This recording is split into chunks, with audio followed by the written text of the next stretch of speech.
Will be the electron rich centres, and जो less electronegative element है उसकी तरफ तो पॉजिटिव चार्ज। तो this centre is electron rich centre, electron rich centre है ये, और this centre is the electron deficient centre. So जो इलेक्ट्रॉन डिफिशिएंट सेंटर होते हैं वही तो इलेक्ट्रोफाइल होते हैं। सो इन दिस केस अगर आप कार्बोनाइल फंक्शनल ग्रुप की बात करेंगे, सी डबल बॉन्ड ओ की बात करेंगे, तो आप देखेंगे कि सिर्फ और सिर्फ जो है ना एक ही इलेक्ट्रोफिलिक सेंटर है और वह कार्बोनाइल कार्बन है। इस तरह से इमीन फंक्शनल ग्रुप होता है। इमीन के अंदर अगर आप देखिए सी डबल बॉन्ड एन होते हैं और यहाँ पे एच लगे होते हैं। सिमिलरली द नाइट्रोजन की इलेक्ट्रॉन नेगेटिविटी ज्यादा होती है, so bonded pair of electron इधर की तरफ शिफ्ट होते हैं। So this centre is said to be, again carbon जो है इस सेंटर में वह आपको C double bond C and N और एच और एक पेयर ऑफ इलेक्ट्रॉन तो पहले से एक और आ गया और उसके ऊपर में negative charge, and then it has a positive charge like that. So अभी आप क्या देख रहे हैं कि यहाँ पे भी carbon is the electrophilic centres. Similarly अगर आप एस डबल बॉन्ड ओ की बात करते हैं, एस डबल बॉन्ड ओ की बात करते हैं, अगेन उसमें भी इसी तरह से होता है और यहाँ पे सल्फर इलेक्ट्रोफिलिक सेंटर है। इसी तरीके से अगर आप सी और Cl की बात करते हैं, हेलोजन की बात करते हैं, then again the electron is going to be shift in this direction, and then carbon is the positive charge and chlorine is the negative charge, and therefore यहाँ पे जो कार्बन है वो इलेक्ट्रॉन डिफिशिएंट सेंटर है and that becomes a electrophilic centre.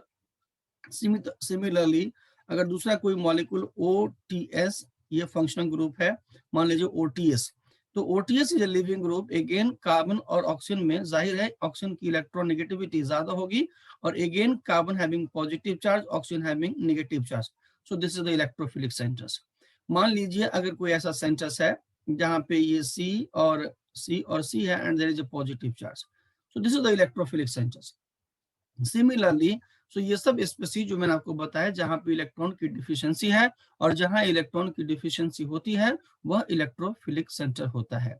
जैसे मान लीजिए BH3 है, तो BH3 के अंदर क्या है, हाइड्रोजन है और बोरोन है। हाइड्रोजन तो बेचारा अभी 1 इलेक्ट्रॉन होते हैं हाइड्रोजन के अंदर और 1 इलेक्ट्रॉन की शेयरिंग करके अपने निकटतम अक्रिय गैस हीलियम जैसी इलेक्ट्रॉनिक कॉन्फ़िगरेशन को एक्वायर कर लेता है, क्योंकि हीलियम के 2 होते हैं और हीलियम इज स्टेबल। तो hydrogen is not electron deficient centre in this case. The central atom boron अगर देखेंगे तो इसका ऑक्टेट पूरा नहीं है, इट हैज 6 इलेक्ट्रॉन। सो यहाँ पे बोरोन इलेक्ट्रॉन डिफिशिएंट सेंटर है।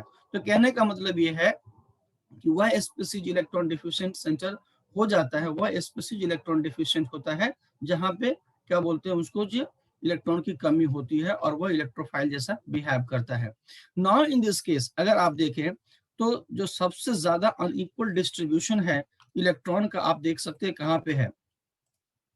इस वाले केस के अंदर अगर आप देखें तो इफ द पाई बॉन्ड, चूंकि ऑक्सीजन की इलेक्ट्रॉन नेगेटिविटी मोर है, therefore the pi bond is going to move like this.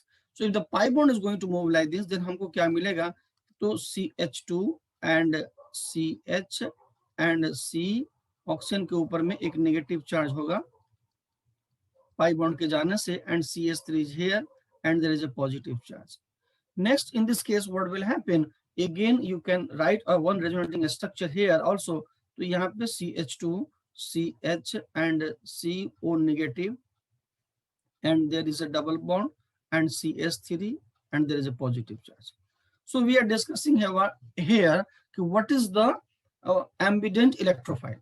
So ये एक स्पीसीज ऐसा है जिस स्पीसीज में आप देख सकते हैं कि यहाँ पे मान लीजिए अगर हम नंबर लगाते हैं, नंबर ऑक्सीजन को नंबर 1 देते हैं, नंबर 1, नंबर 2, नंबर 3, नंबर 4, इस तरह से।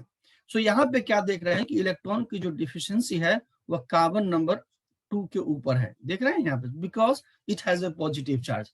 हम कैसे समझें कि इलेक्ट्रॉन की डिफिशियंसी है, तो जहां पॉजिटिव चार्ज होता है वहां इलेक्ट्रॉन की डिफिशियंसी होती है, जहां नेगेटिव चार्ज होता है वहां इलेक्ट्रॉन रिच होता है। सो यहाँ पे आपको एक पॉजिटिव चार्ज देखने को मिलेगा और सिमिलरली अगर आप देखें तो यहाँ पे भी एक पॉजिटिव चार्ज मिलेगा आपको। सो therefore this carbon number 2 that is called carbonyl carbon and carbon number 4 actually electron deficient centre है। सो देयरफॉर अगर ये स्पीसीज न्यूक्लियोफाइल के साथ रिएक्ट करता है, if this species reacted with nucleophile, तो ये चांस है कि न्यूक्लियोफाइल कार्बन नंबर 2 पे भी अटैक करे, और ये चांस है कि न्यूक्लियोफाइल कार्बन नंबर 4 पे भी अटैक करे। Are you getting my point? So therefore this species, इस स्पीसीज को हम लोग क्या बोल सकते हैं कि it is an example of ambident electrophile. Ambident electrophile इसीलिए इसको बोलते हैं कि इसके अंदर 2 इलेक्ट्रोफिलिक सेंटर है। So the species having more than 1 electrophilic centre is said to be ambident electrophile. So this is one of the best example of ambident electrophile. अब मुझे बताओ इसमें किसी को कोई प्रॉब्लम है तो बताइए, otherwise we will move on the next slides.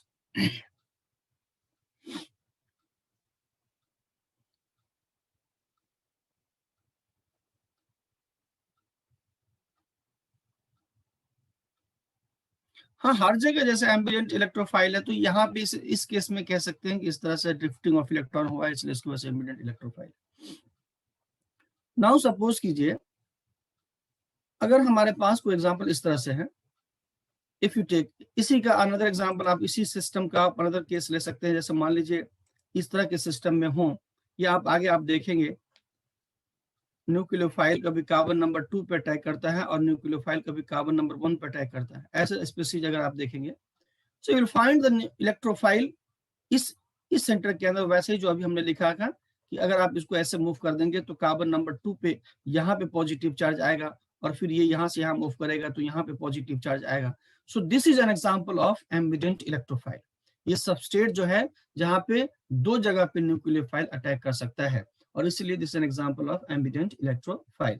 Similarly अगर आप देखें कि इस तरह से कोई सिस्टम है जहाँ पे ये लगा है N, और मान लो ये है, ये CH3 हमने दे दी, double bond double bond double bond and positive charge, मान लीजिए इस तरह से। सो द नाइट्रोजन, अब इसके ऊपर न्यूक्लियोफाइल अटैक कर रहा है, न्यूक्लियोफाइल को अटैक करना है, nucleophile want to attack here in the सबस्टेट्स।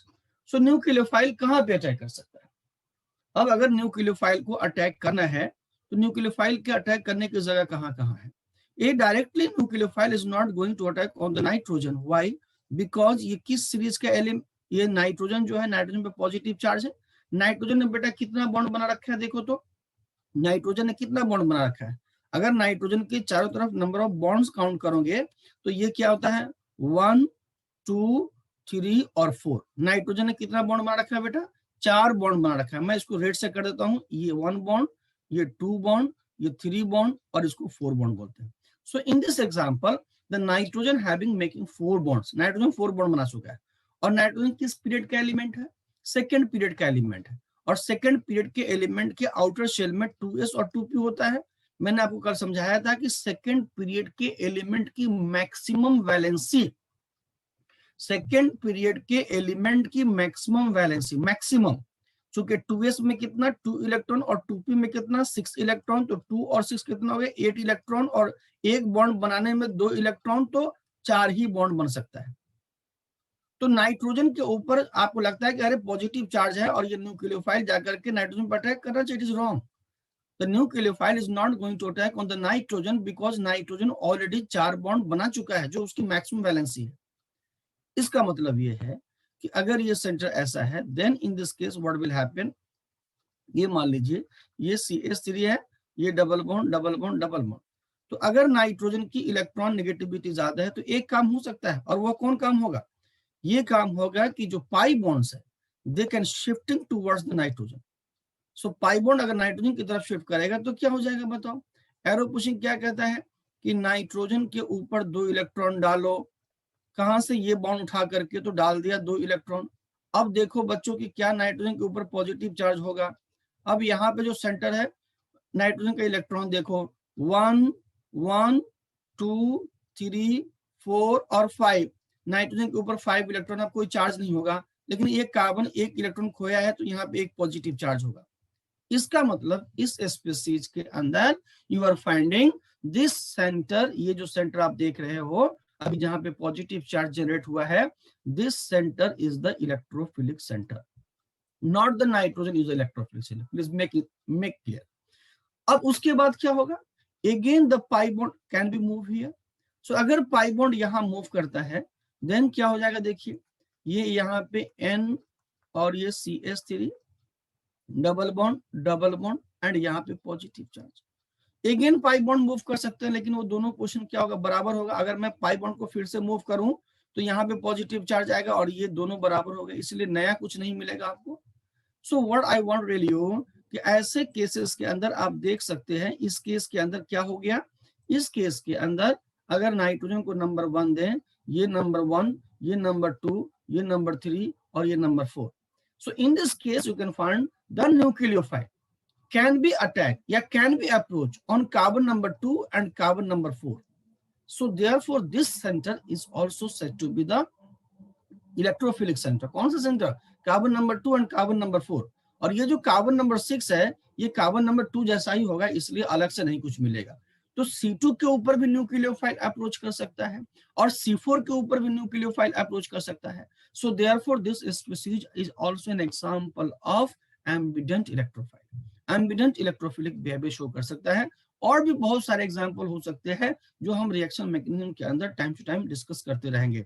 बस ये समझ लीजिए कि एम्बिडेंट कब बोलेंगे, वैसे स्पीसीज जिसके ऊपर न्यूक्लियोफाइल के अटैक करने की जगह एक से ज्यादा पोजीशन है, यानी वैसे स्पीसीज जिसके अंदर एक से ज्यादा इलेक्ट्रोफिलिक सेंटर हो सकते हैं, then such a species is said to be ambident electrophile. ठीक है, क्या हम आगे बढ़ सकते हैं? स्लाइड नंबर 3 पे कोई परेशानी किसी को तो बताइए।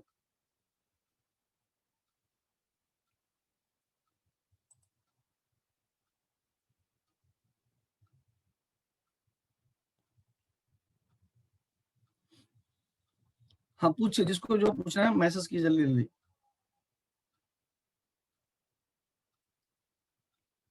ठीक है, तो हम बढ़ते हैं।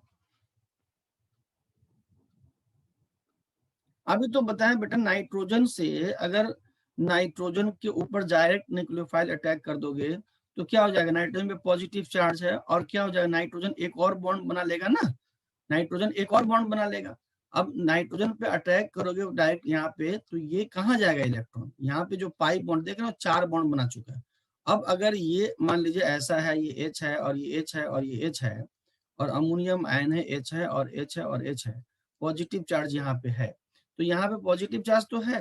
तो न्यूक्लियोफाइल अगर अटैक करेगा, न्यूक्लियोफाइल तो यहाँ पे जाएगा, किधर जाएगा, जगह होगा तो कल ही से तो समझा रहे हैं कि there must be the empty orbital to accommodate the electron.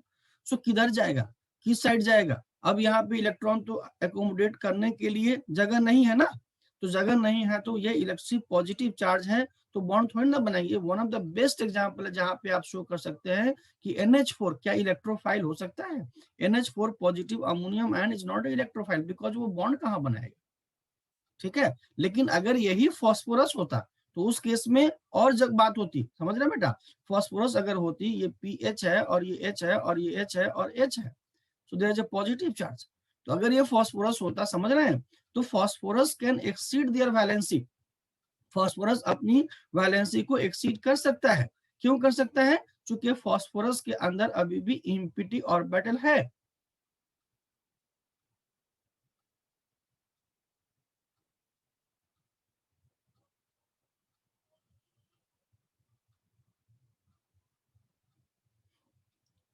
बात समझ में आ रही है। सो इट कैन, फास्फोरस तो 5 बॉन्ड बनाता है लेकिन नाइट्रोजन 5 बॉन्ड नहीं बना सकता, तो इसीलिए जो नाइट्रोजन पे पॉजिटिव चार्ज है, it is not a electrophilic centre. Carbon number 6 is equal to the carbon number 2। तो कार्बन नंबर 6 और कार्बन नंबर 2 पे अलग से बात करने की जरूरत नहीं है, वो कार्बन नंबर 2 और कार्बन नंबर 6 एक ही पोजीशन है। That is not a new centres. आप इधर से देखेंगे तो 6 बोलिएगा, उधर से देखेंगे तो 2 बोलिएगा। तो कार्बन, अगर आप इसका स्ट्रक्चर लिखेंगे, if you write a Lewis dot structure in this case also CH3 and then ये यहाँ पे ऐसे मूव करेगा और ये अनपॉजिटिव चार्ज। तो इस स्ट्रक्चर में और इस स्ट्रक्चर में कोई डिफरेंस नहीं, दोनों सेम ही स्ट्रक्चर है। ठीक है, तो इसलिए 2 and 6 पोजिशंस आर इक्वल।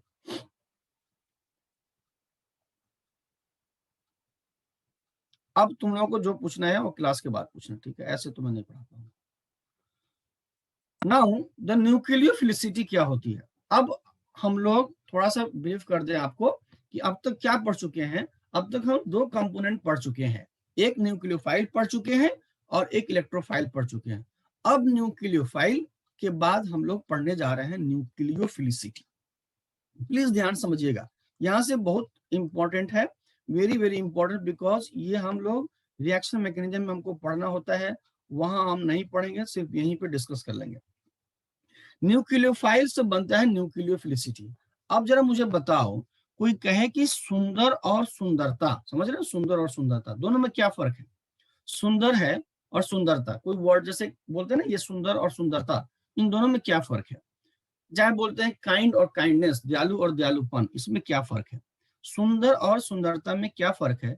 जो फर्क सुंदर और सुंदरता में है, वही फर्क न्यूक्लियोफाइल और न्यूक्लियोफिलिसिटी में है। Are you getting my point? तो आप मुझे सुंदर और सुंदरता में डिफरेंस बता दीजिए, मैं आपको न्यूक्लियोफाइल और न्यूक्लियोफिलिसिटी में डिफरेंस बता देता हूँ।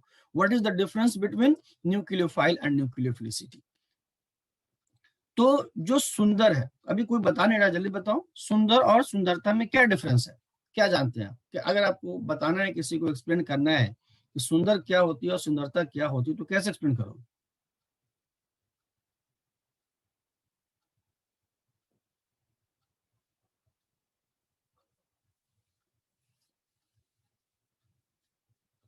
ये नाउन एग्जेक्टिव ये सब मत बताओ, मुझे एक आसान भाषा में बताओ कि सुंदर और सुंदरता में, ये हम आपसे पार्ट्स ऑफ स्पीच नहीं पूछ रहे हैं, नाउन प्रोनाउन वर्ब एडवर्ब, हम आपको पूछ रहे हैं कि सुंदर और सुंदरता में क्या फर्क है। ये आप, वो तो ठीक है, जो आप बोल रहे हैं वो ठीक है, लेकिन एक मतलब ये लगता है किसी ने बताया कि उसकी क्वालिटी को बताता है, ये बात सही है, ये बात सही है। इसका मतलब ये हुआ, इसका मतलब ये हुआ कि न्यूक्लियोफाइल और न्यूक्लियोफिलिसिटी, मतलब जो न्यूक्लियोफाइल होंगे उनके पास इलेक्ट्रॉन रिच सेंट होगा, ये तो बात सही है। जो न्यूक्लियो, अभी तक आप पढ़ रहे थे न्यूक्लियोफाइल कौन होंगे, तो न्यूक्लियोफाइल ये होंगे जिनके अंदर इलेक्ट्रॉन रिच सेंटर होगा।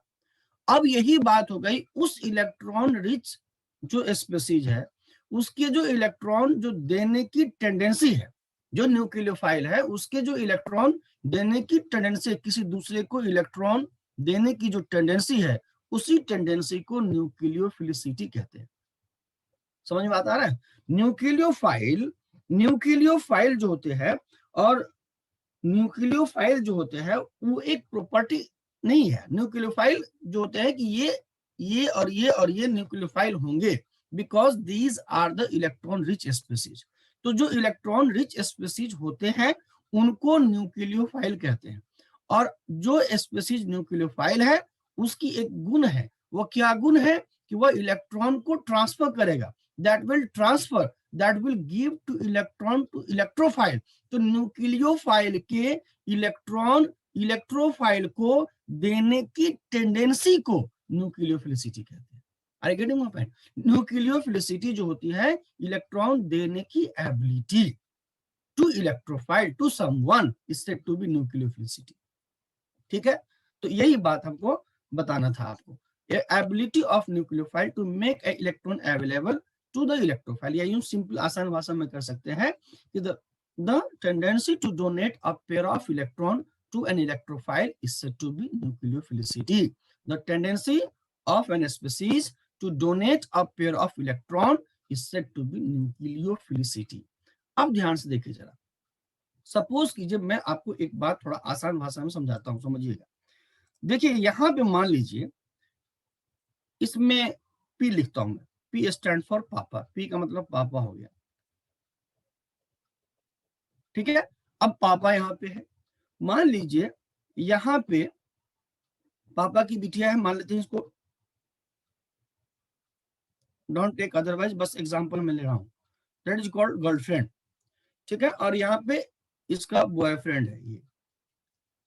अब सिंपल सी बात ये है कि ये जो गर्लफ्रेंड है, वो बॉयफ्रेंड के पास जाना चाहती है, भागना चाहते, घर छोड़ के भागना चाहता है या चाहती है, व्हाट एवर।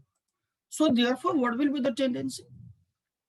अब देखिए, अब ध्यान समझिएगा इस बात को, ये गर्लफ्रेंड और बॉयफ्रेंड के बीच एक अट्रैक्शन है, देख रहे हैं, ये अट्रैक्शन है। और पापा का भी डांट है, पापा भी, यहाँ पे पापा का भी अपने बच्चों पे अट्रैक्शन है,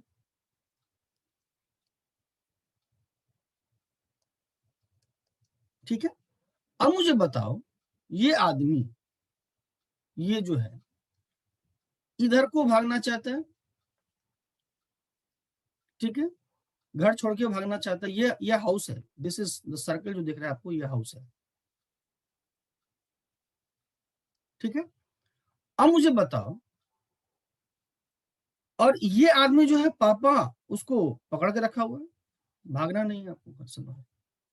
मुझे ये बताओ कोई आदमी कि बच्ची भाग जाएगी, गर्लफ्रेंड जो है वो बॉयफ्रेंड के पास इधर से भाग जाएगा, कब? दो फोर्सेस ऑफ अट्रैक्शन है। एक फोर्स आप ये देख रहे हो यहाँ पे, बिटवीन गर्लफ्रेंड एंड बॉयफ्रेंड, और एक फोर्स ऑफ अट्रैक्शन बिटवीन पापा एंड गर्लफ्रेंड। पापा के लिए तो बिटिया है, नॉट गर्लफ्रेंड, गर्लफ्रेंड इसके टर्म में बोल रहा हूँ, बॉयफ्रेंड के टर्म में। नाउ सो आप देखिए, इसका मतलब ये है कि if this force of attraction is more, कौन सा? ये वाला।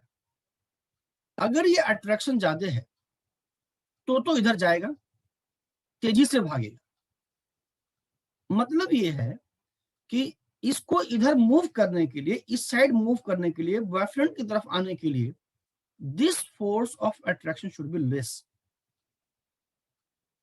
Force of attraction should be less.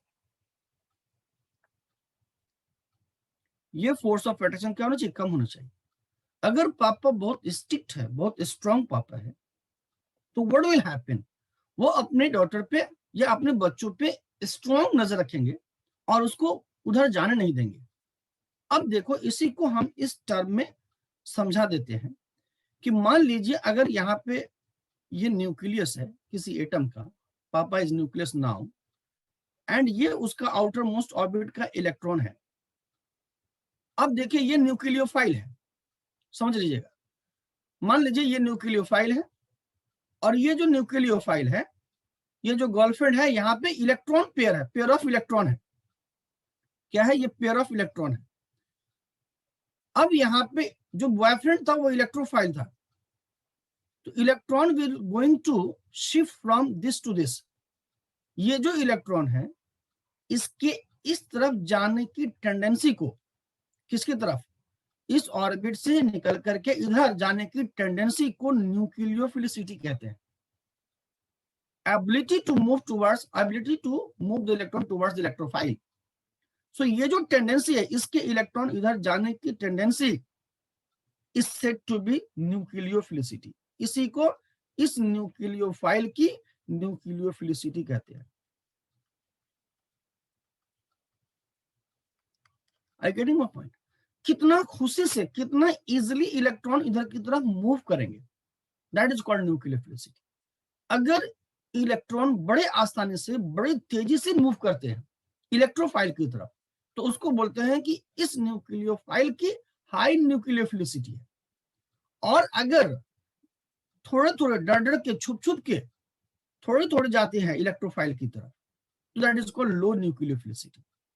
तो न्यूक्लियोफाइल की न्यूक्लियोफिलिसिटी इस टर्म में मेजर की जाती है कि किसका इलेक्ट्रॉन इधर से इधर की तरफ हाई मूव करता है। तो जिसके इलेक्ट्रॉन देने की टेंडेंसी, जिस स्पीसीज के इलेक्ट्रॉन देने की टेंडेंसी ज्यादा होती है। अब किस बातों पे टेंडेंसी देना, कब समझेंगे कि टेंडेंसी ज्यादा है, कब समझेंगे कि टेंडेंसी कम है, ये हम डिस्कस करेंगे। लेकिन अभी कह रहा हूं कि जो इलेक्ट्रॉन खुशी से दे दे, आसानी से दे दे, ज्यादा दे दे, इजिली दे दे, ये सब हाई न्यूक्लियोफिलिसिटी की पहचान है। और जो दुखी मन से दे, भारी मन से दे, जो कम कम दे, थोड़े थोड़े दे, and that is called low nucleophilicity. So nucleophilicity, now you understand the tendency to donate a pair of electron, जो ज्यादा इलेक्ट्रॉन दे सकता है। अब एक बात मान लीजिए, एक सेठ जी है, उनके पास भी 5000 रुपीज है, वह बड़े सुखी संपन्न है, उनके पास 5000 रुपया है और वह आपको 5000 रुपये दे सकते हैं। और एक मैं हूं, सपोज कीजिए मेरे पास भी, मैं भी सुखी संपन्न हूं, मेरे पास भी 5000 रुपीज है, तो न वो पुअर है न मैं पुअर हूं। लेकिन अब सवाल यह है कि आपको 5000 की रुपीज की जरूरत है या 2000 रुपीज की जरूरत है। अब सवाल यह है कि दोनों पर्सन यहाँ खड़े हैं, एक के पास आप गए तो वो बोला, वो भी 5000 रुपीज रखता है और मैं भी रखता हूं, आपने उनसे डिमांड किया पैसा, बोले अरे तुमको पैसा नहीं दूंगा, बट है उनके पास, लेकिन वो खुशी से नहीं देना चाहते। बहुत सारे लोगों को अपने पैसों से बहुत प्यार होता है, लेकिन आप मेरे पास और मैंने इजीली दे दिया, आप ले जाइए कोई बात नहीं है। तो सवाल यह है कि रखने से नहीं होता है, इलेक्ट्रॉन रिच बनने से नहीं होता है, उसको डोनेट करने से भी होता है। वो किसी को दे देगा, तभी इस टर्म में हम लोग बोलेंगे कि उसकी हाई न्यूक्लियोफिलिसिटी है और उसकी लो न्यूक्लियोफिलिसिटी है। सो अब किन बातों पे हाई न्यूक्लियोफिलिसिटी कहलाएगी, किन बातों पे लो न्यूक्लियोफिलिसिटी कहलाएगी, हम इसको अगली स्लाइड में डिस्कस करेंगे। सो अब बताओ, यहां तक किसी को कोई डाउट है तो बोलो अभी।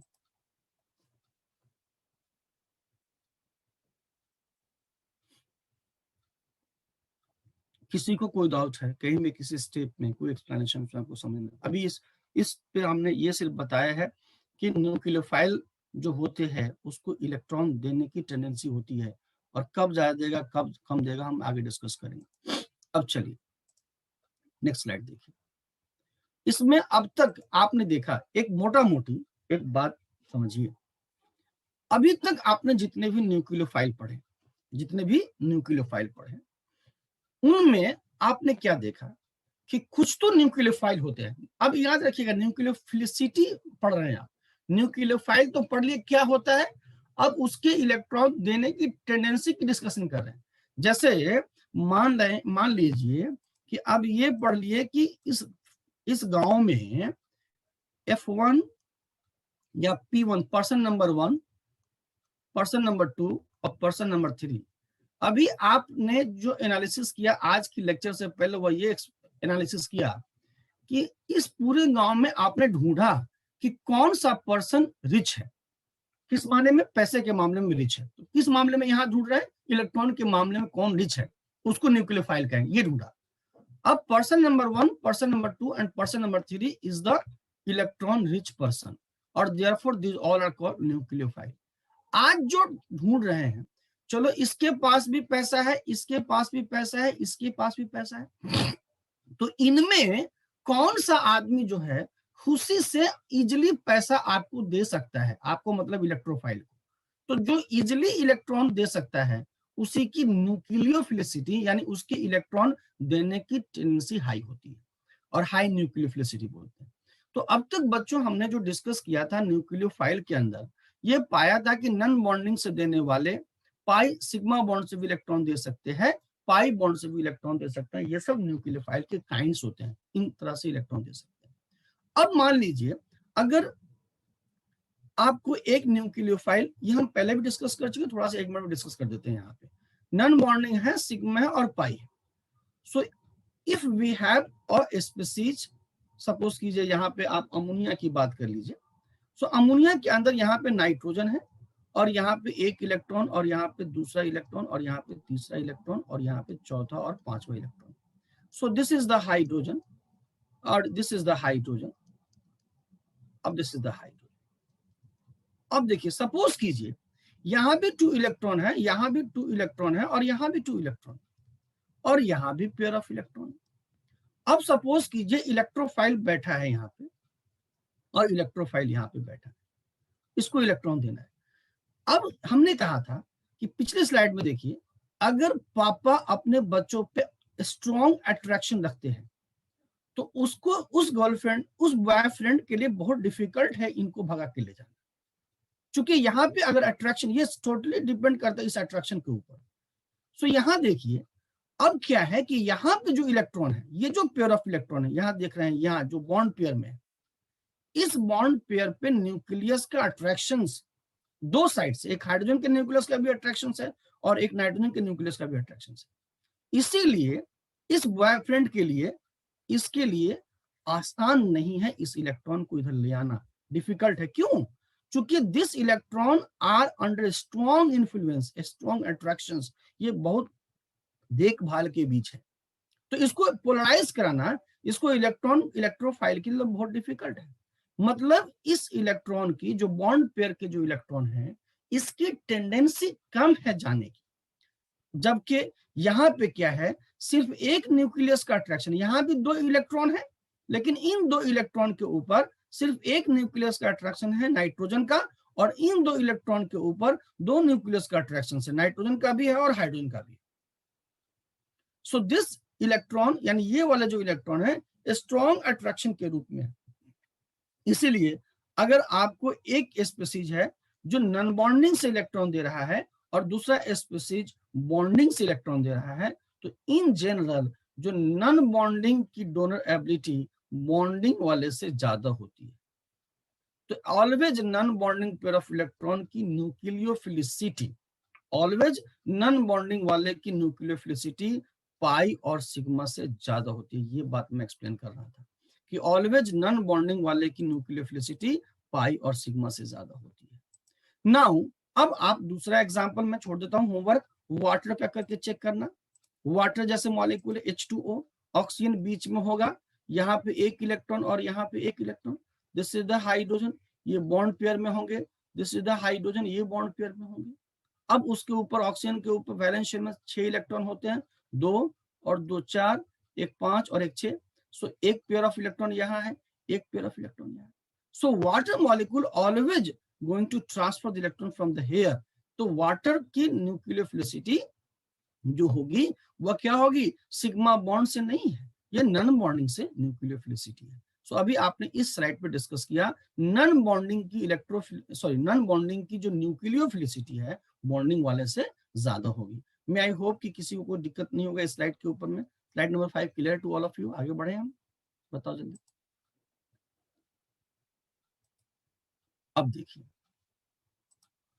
सपोज कीजिए आपको यहाँ पे दो फिगर दिखाए गए हैं।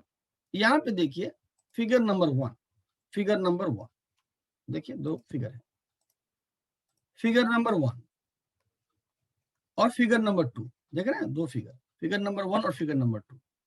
इसमें क्या है, मान लीजिए कि इस केस के अंदर देखिएगा, ये दो अंकल फिगर नंबर 1 में दो अंकल एक दूसरे से गले मिल रहे हैं, देख रहे हैं।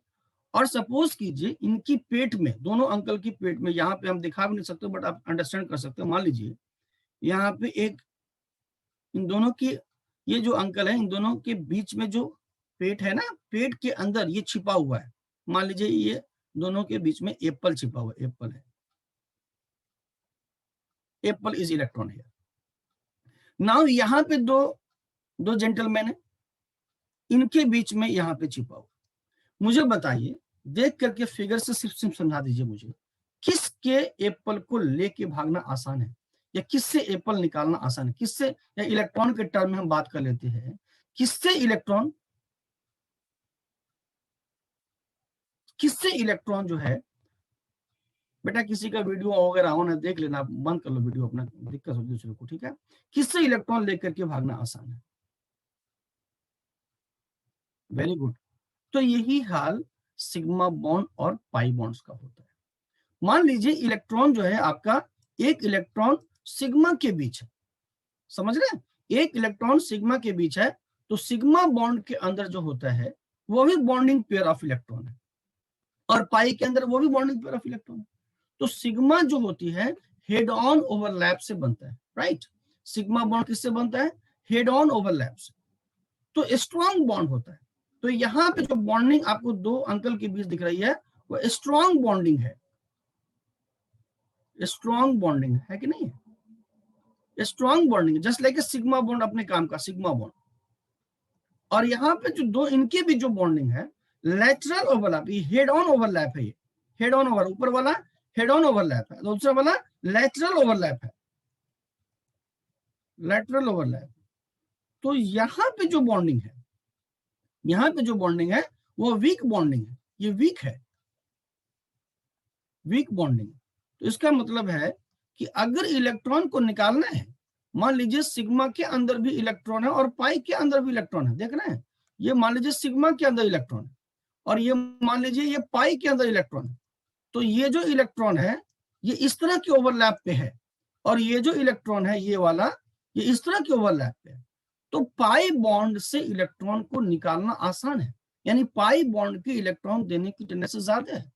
सो दूसरी बात मैं कह सकता हूं कि अगर बॉन्डिंग में दो बातें हैं, सिग्मा और पाई, तो पाई की न्यूक्लियोफिलिसिटी जिसके इलेक्ट्रॉन देने की टेंडेंसी ज्यादा है उसकी न्यूक्लियोफिलिसिटी ज्यादा है।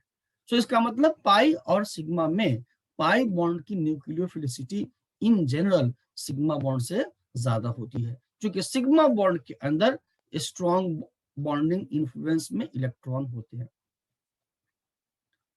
नाउ एक बात मैं आपसे पूछूं, अगर कोई पूछता है सिग्मा बॉन्ड में और पाई बॉन्ड में स्ट्रॉन्ग बॉन्ड कौन है, जल्दी बताओ। सिग्मा बॉन्ड में पाई बॉन्ड में स्ट्रॉन्ग बॉन्ड कौन है, जल्दी बताओ। सिग्मा और पाई में सिग्मा बॉन्ड स्ट्रॉन्ग है, और सिंगल बॉन्ड में और डबल बॉन्ड में कौन सा स्ट्रॉन्ग है? सिंगल बॉन्ड में और डबल बॉन्ड में कौन सा स्ट्रॉन्ग है? Single bond. फंस गए ना, सिंगल बॉन्ड में कोई बोला सिंगल बॉन्ड, अरे बेटा सिंगल बॉन्ड में और डबल बॉन्ड में डबल बॉन्ड स्ट्रॉन्ग है, क्योंकि डबल बॉन्ड के अंदर देखो, डोंट बी कंफ्यूज्ड, मैंने एक सवाल पूछा था ये, और एक सवाल ये पूछा है मैंने। एक तो पूछा सिग्मा में और पाई में स्ट्रॉन्ग कौन है, तो सिग्मा। अब दूसरा सवाल पूछा सिंगल बॉन्ड में और डबल बॉन्ड में स्ट्रॉन्ग कौन है, तो डबल बॉन्ड। चूंकि डबल बॉन्ड के अंदर क्या होता है, ये तो है ही, ये तो सिग्मा बॉन्ड के बिना बने पाई बॉन्ड थोड़ी ना बन सकता है, तो सिग्मा तो है ही और एडिशन टू पाई है। समझ बात आ रही है? तो स्ट्रेंथ ऑफ द बॉन्ड सबसे ज्यादा ट्रिपल बॉन्ड की होती है जो ऑर्गेनिक कंपाउंड्स है, उसके बाद फिर डबल बॉन्ड की होती है, फिर उसके बाद सिंगल बॉन्ड की होती है। समझ रहे हैं? ये स्ट्रेंथ ऑफ द बॉन्ड होता है, ये बॉन्ड का स्ट्रेंथ होता है।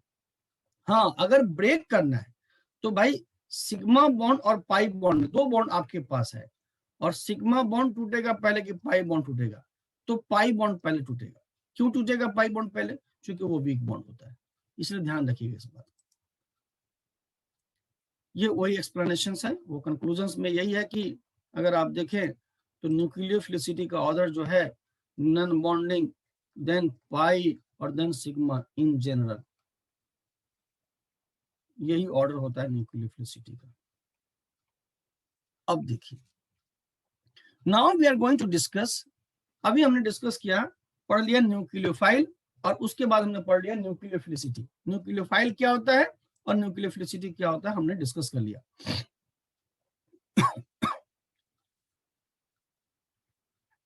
डबल बॉन्ड और ट्रिपल बॉन्ड की न्यूक्लियोफिलिसिटी हम डिस्कस करेंगे अभी थोड़ी देर में। नाउ अब देखिए, अभी हमने सिर्फ सिग्मा और पाई और नॉन बॉन्डिंग की डिफरेंशिएट किया है। दो पाई है तो किसकी होगी, दो सिग्मा है तो किसकी होगी, ये हम लोग बात डिस्कस करेंगे। 6 और 7 नंबर स्लाइड जो है बेटा शो क्यों करूं अभी, ऐसे ना पढ़ा नहीं पाऊंगा तो तुम लोग जैसे करते हो।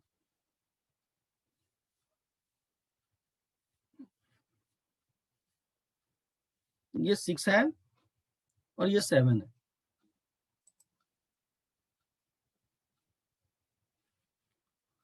चल अब देखो, अब यहां से बड़ी इंपॉर्टेंट बात शुरू होती है, factors affecting nucleophilicity.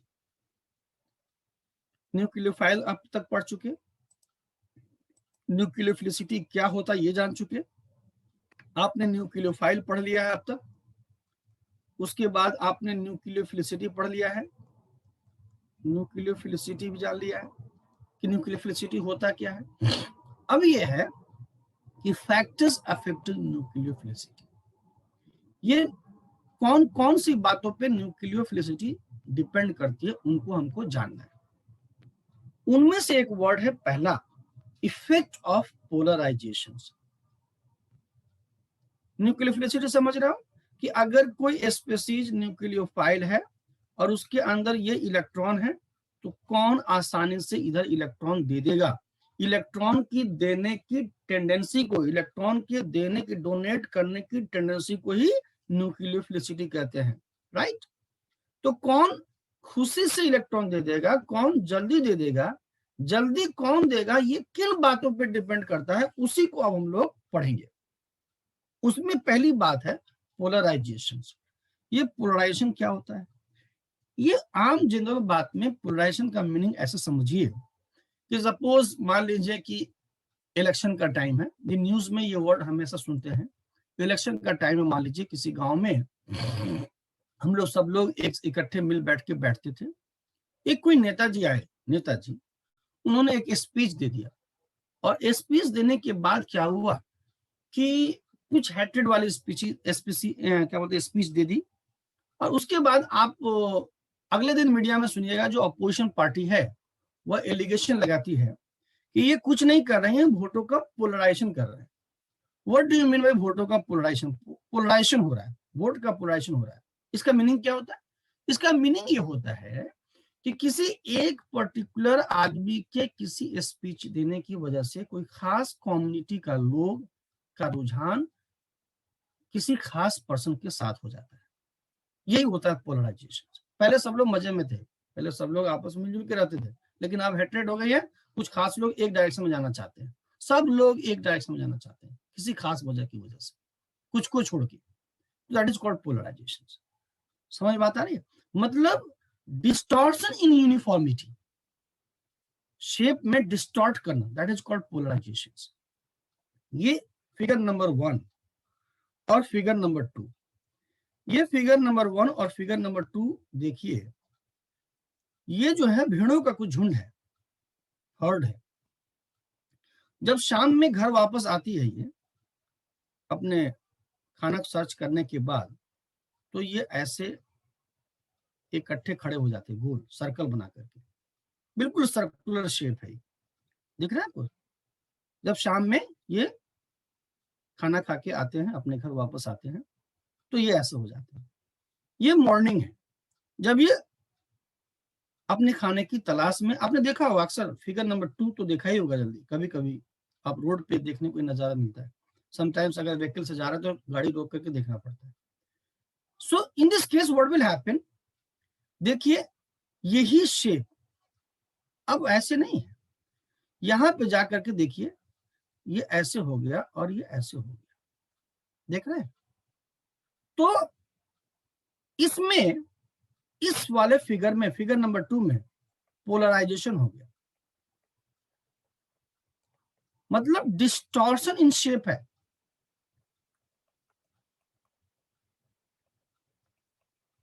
In shape, समझ रहे हैं? डिस्टॉर्शन इन शेप है, शेप में डिस्टॉर्शन है, राइट? अब देखिए एक बात मेरी ध्यान सुनिएगा, न्यूक्लियोफाइल और इलेक्ट्रोफाइल मिलकर करते क्या है? न्यूक्लियोफाइल और इलेक्ट्रोफाइल मिलकर करते क्या है? This is the nucleophile. देखिए ध्यान से, ये न्यूक्लियोफाइल है और इनके अंदर पेयर ऑफ इलेक्ट्रॉन है, और ये इलेक्ट्रोफाइल है, इनके अंदर पेयर ऑफ इलेक्ट्रॉन नहीं है, इम्पिटी ऑर्बिटल है। They transfer the electron and forms a bonds. So how they are going to forms a bond? Overlap करते हैं। जनरली ऑर्गेनिक केमिस्ट्री में कोवलेंट बॉन्ड का फॉर्मेशन होता है, एंड दे ओवरलैप टुगेदर, और ओवरलैप करके ये बॉन्ड का फॉर्मेशन करते हैं, और यही लिखते हैं न्यूक्लियोफाइल और इलेक्ट्रोफाइल के बीच में एक बॉन्ड बनता है। बॉन्ड बनने के लिए ऑर्बिटल्स, कोवलेंट बॉन्ड बनने के लिए ऑर्बिटल्स ओवरलैप करते हैं एक दूसरे पे। हम पॉइंटर दिखा नहीं रहे बेटा, कुछ भी पॉइंटर नहीं। जब हम पॉइंटर दिखाते हैं उस टाइम बोलते हैं कि पॉइंटर दिख रहा है। पॉइंटर में दिखा नहीं रहा बेटा, जब अभी जब पॉइंटर दिखाता हूँ उस टाइम बोलता हूँ कि पॉइंटर दिखा रहा है। अभी कोई पॉइंटर नहीं दिखा रहा है, इसलिए आप टेंशन मत लीजिए। Now what I want to tell you कि जो पोलराइजेशन होता है, अभी देखो भूल गया क्या बोल रहा था। ये बोल रहा था कि न्यूक्लियोफाइल और इलेक्ट्रोफाइल जब एक दूसरे के पास, मैं कोई पॉइंटर नहीं दिखा रहा, मैं बोल रहा हूँ, सुनिए मेरी बात को। तो जब न्यूक्लियोफाइल और इलेक्ट्रोफाइल जब एक दूसरे के पास आते हैं, तो दे transfer the electron and forms a bonds, और इस बॉन्ड को ट्रांसफर करके, इस इलेक्ट्रॉन को ट्रांसफर करके और दूसरा इलेक्ट्रॉन को रिसीव करके, दो ऑर्बिटल का आपस में ओवरलैप होता है। किसका? एक साइड से फील्ड ऑर्बिटल और एक साइड से इम्पिटी ऑर्बिटल।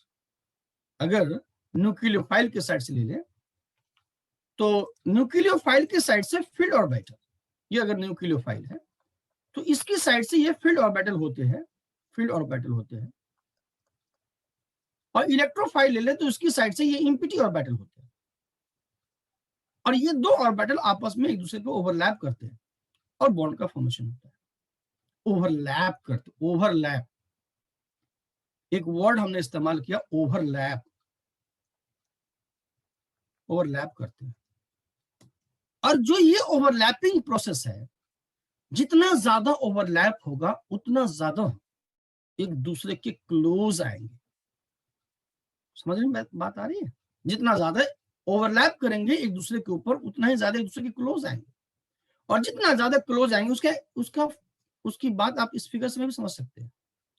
इस फिगर नंबर 1 में और फिगर नंबर 2 में, अगर फिगर नंबर 1 की बात करें तो ज्यादा ओवरलैप है कि फिगर नंबर 2 में ज्यादा ओवरलैप है 2% के बीच? जल्दी बताइए, फिगर नंबर 1 में और फिगर नंबर 2 में, इन दो फिगर में से किस फिगर में 2% के बीच, दो स्पीशीज के बीच ज्यादा ओवरलैप है? फिगर नंबर 1 में। हाँ ठीक है, वेरी गुड। और अब मैं पूछता हूं कि मान लीजिए इनमें से 2% को अलग करना है, ये दो अंकल लिपट गए हैं उनको हटाना है, और ये दो जेंटलमैन लिपटे हुए उनको हटाना है। किसको ब्रेक करना आसान है, किसको खींचना आसान है? दोनों में से। फिगर नंबर 2 में लैटरल ओवरलैप के बीच है, कम ओवरलैप है, इसलिए फिगर नंबर 2 में हटाना आसान है। तो फिगर नंबर 1 की बॉन्डिंग स्ट्रांग और फिगर नंबर 2 की बॉन्डिंग वीक है। सो इसका मतलब है, आप एक और बात मुझे लास्ट बता दीजिए, फिर मैं आपको कॉन्सेप्ट केमिस्ट्री की बताता हूं। सपोज कीजिए ये फर्श है, देखिए अभी मैं लिखता हूं, अभी कुछ लिखा नहीं, ये फर्श है, ये फर्श है आपके घर का फर्श है, बेडरूम का। इसमें मान लीजिए बहुत सी मोटी कालीन बिछी है। जैसे होटल में जाएंगे 5 स्टार होटल वगैरह में, तो ये बहुत गद्देदार कालीन बिछा रखता है इसके ऊपर, ठीक है। अब इस कालीन के ऊपर, ऊपर से, बेड के ऊपर से बैठ करके आपने एक लोहे की बनी बॉल को ड्रॉप किया, ठीक है। और इसी कालीन के ऊपर आपने एक लोहे की बनी नाइफ, ये है, मान लीजिए ये नाइफ है इस तरह का, इसको आपने ड्रॉप किया। मुझे बताओ पेनिट्रेशन किसके अंदर ज्यादा होगी? कौन अंदर तक घुसेगा ज्यादा? पेनिट्रेशन किसके अंदर ज्यादा होगी, लोहे की बॉल या लोहे का knife? Knife, very good. Ball कैसे अंदर तक घुसेगा? कौन अंदर तक होल बना के जाएगा? बॉल कैसे जाएगा? लोहे की बनी नाइफ नोकीली होती है। इसका मतलब क्या है कि अगर मैं पूछूं कि डायरेक्शन ज्यादा किसमें है, इसमें कोई डायरेक्शन नहीं, चारों डायरेक्शन से। और डायरेक्शन मतलब किसी एक पर्टिकुलर पॉइंट पे पॉइंट करता है। और लोहे की ये नाइफ, तो नाइफ के अंदर पेनिट्रेशन ज्यादा होगा। क्यों? क्योंकि नाइफ इज मोर डायरेक्शनल। देख रहे हैं यहाँ पे कहीं से वो शार्पनेस नहीं है, सब एक जैसा, सारे एज एक जैसा है, और यहाँ पे शार्पनेस आ रही है, शार्पनेस आ रही, पॉइंट हो रहा है, ये नोकीला बन रहा है। तो जब शार्पनेस ज्यादा आएगी तो ओवरलैप ज्यादा होगा, इसमें ओवरलैप ज्यादा नहीं होगा एक दूसरे पे। अब सिंपल सी बात है, एक फुटबॉल ले लो और दूसरा फुटबॉल ले आओ, उन दोनों को पास ले आओ, घर पे जाके ये एक्टिविटी कर सकते हो। चाहे एक छोटा सा टेनिस बॉल ले आओ, दूसरा टेनिस बॉल ले आओ, और दोनों को पास ले आओ। ये आप देखोगे ये दोनों स्फीयर बस यहां आकर के रुक जाएगा, एक दूसरे पे चढ़ेगा नहीं, कुछ पोर्शन सटेगा। लेकिन आप एक नाइफ ले लो घर पे और दूसरा नाइफ ले लो, और दोनों को एक दूसरे पर रख के देखो, ये बिल्कुल अंदर तक, यहां तक ओवरलैप कर जाएगा। तो इसका मतलब यह होता है, जिसके अंदर जितना डायरेक्शन होती है, जिसके अंदर जितना ज्यादा डायरेक्शन होती है उतना ही ज्यादा ओवरलैप होता है, और जितना ज्यादा ओवरलैप होता है बॉन्ड स्ट्रांग उतना ही बनता है। इसका मतलब यह हुआ कि ये नॉट पोलराइज और ये वाला पोर्शन पोलराइज है। तो अगर पोलराइज है तो देखो, मान लीजिए ये इलेक्ट्रोफाइल यहां खड़ा है, ठीक है, इलेक्ट्रॉन लेने के लिए, और यहां पे न्यूक्लियोफाइल के ऐसे इलेक्ट्रॉन है, न्यूक्लियोफाइल के ऐसे ये इलेक्ट्रॉन दिखा रहा हूं, और ये इलेक्ट्रोफाइल यहां खड़ा है अपना इम्पिटी ऑर्बिटल लेकर के, और यहां न्यूक्लियोफाइल के ऐसे पेयर ऑफ इलेक्ट्रॉन है, ये पेयर ऑफ इलेक्ट्रॉन ऐसे ऐसे ऐसे है। सो ये जो इलेक्ट्रॉन है और यहां पे ऑर्बिटल है, what I want to tell you, ये डेंसिटी सर्कुलर है, नो डायरेक्शंस, बट ये जो है आप देख रहे हैं डायरेक्शंस है, इसके अंदर ओवरलैप जल्दी से हो जाएगा, जल्दी से जाकर के इसके ऑर्बिटल में इलेक्ट्रॉन का ट्रांसफर हो जाएगा, राइट। एक और एग्जांपल देता हूं आपको।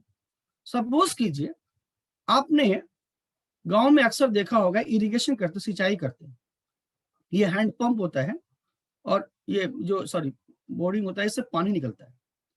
अब खेत आपका यहाँ है, फील्ड यहाँ है आपका। आपने देखा होगा कि अगर मान लीजिए यहां से वाटर निकल करके, ये वाटर निकल गया, इसको सिंपली छोड़ दिया, चारों डायरेक्शन में फैल जाएंगे और आपके फील्ड तक वाटर आने में टाइम लगेगा। लेकिन वाटर आपको इजिली यहाँ पहुंचाना है, तो क्या कर देखा होगा आपने, वो इस तरह से एक बना देते हैं।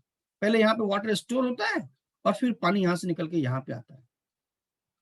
तो ये जो क्या किया उसने, यहां तक इलेक्ट्रॉन को पहुंचाने के लिए या वाटर को पहुंचाने के लिए इसने डायरेक्शन दे दी।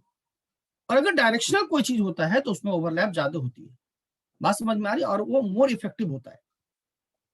सो वैसे न्यूक्लियोफाइल जिनका पोलराइजेशन ज्यादा हो सकता है, मतलब जिनका पोलराइजेशन मतलब जो इधर से इधर की तरफ ज्यादा आ सकते हैं, इस तरह का डायरेक्शन ज्यादा बना सकते हैं, ये बना सकते हैं।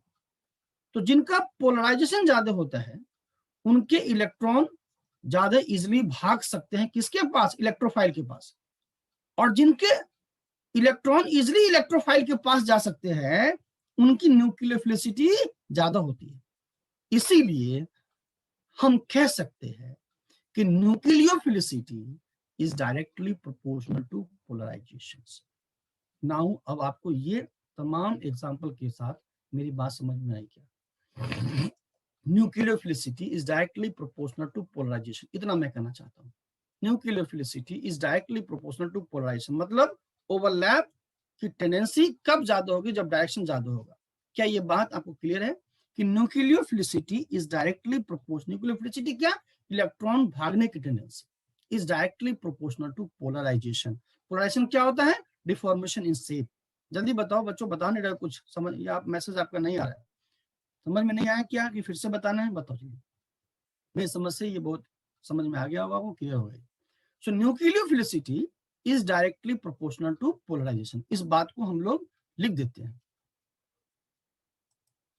हाँ, पोलराइजेशन कह सकते हैं चार्ज का development. Nucleophilicity is directly proportional to पोलराइजेशंस।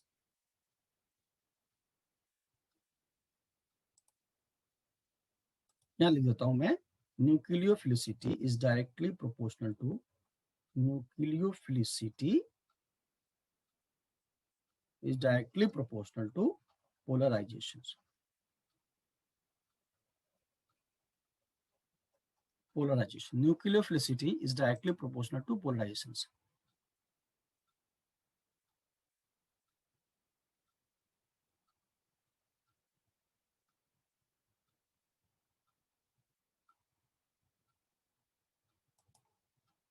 चल, अब मुझे बताइए, ये जो दो शेप्स है, फिगर नंबर 1 और फिगर नंबर 2, मान लीजिए ये फिगर नंबर 1 है और ये फिगर नंबर 2 है। मुझे बताइए किस फिगर का पोलराइजेशन ज्यादा हुआ है, फिगर नंबर 1 का कि फिगर नंबर 2 का, किस में डायरेक्शन ज्यादा है? ठीक है, इसमें। तो फिगर नंबर 1 का पोलराइजेशन ज्यादा है, ठीक है। फिगर नंबर 2 का पोलराइजेशन कम है, मोर पोलराइजेशन।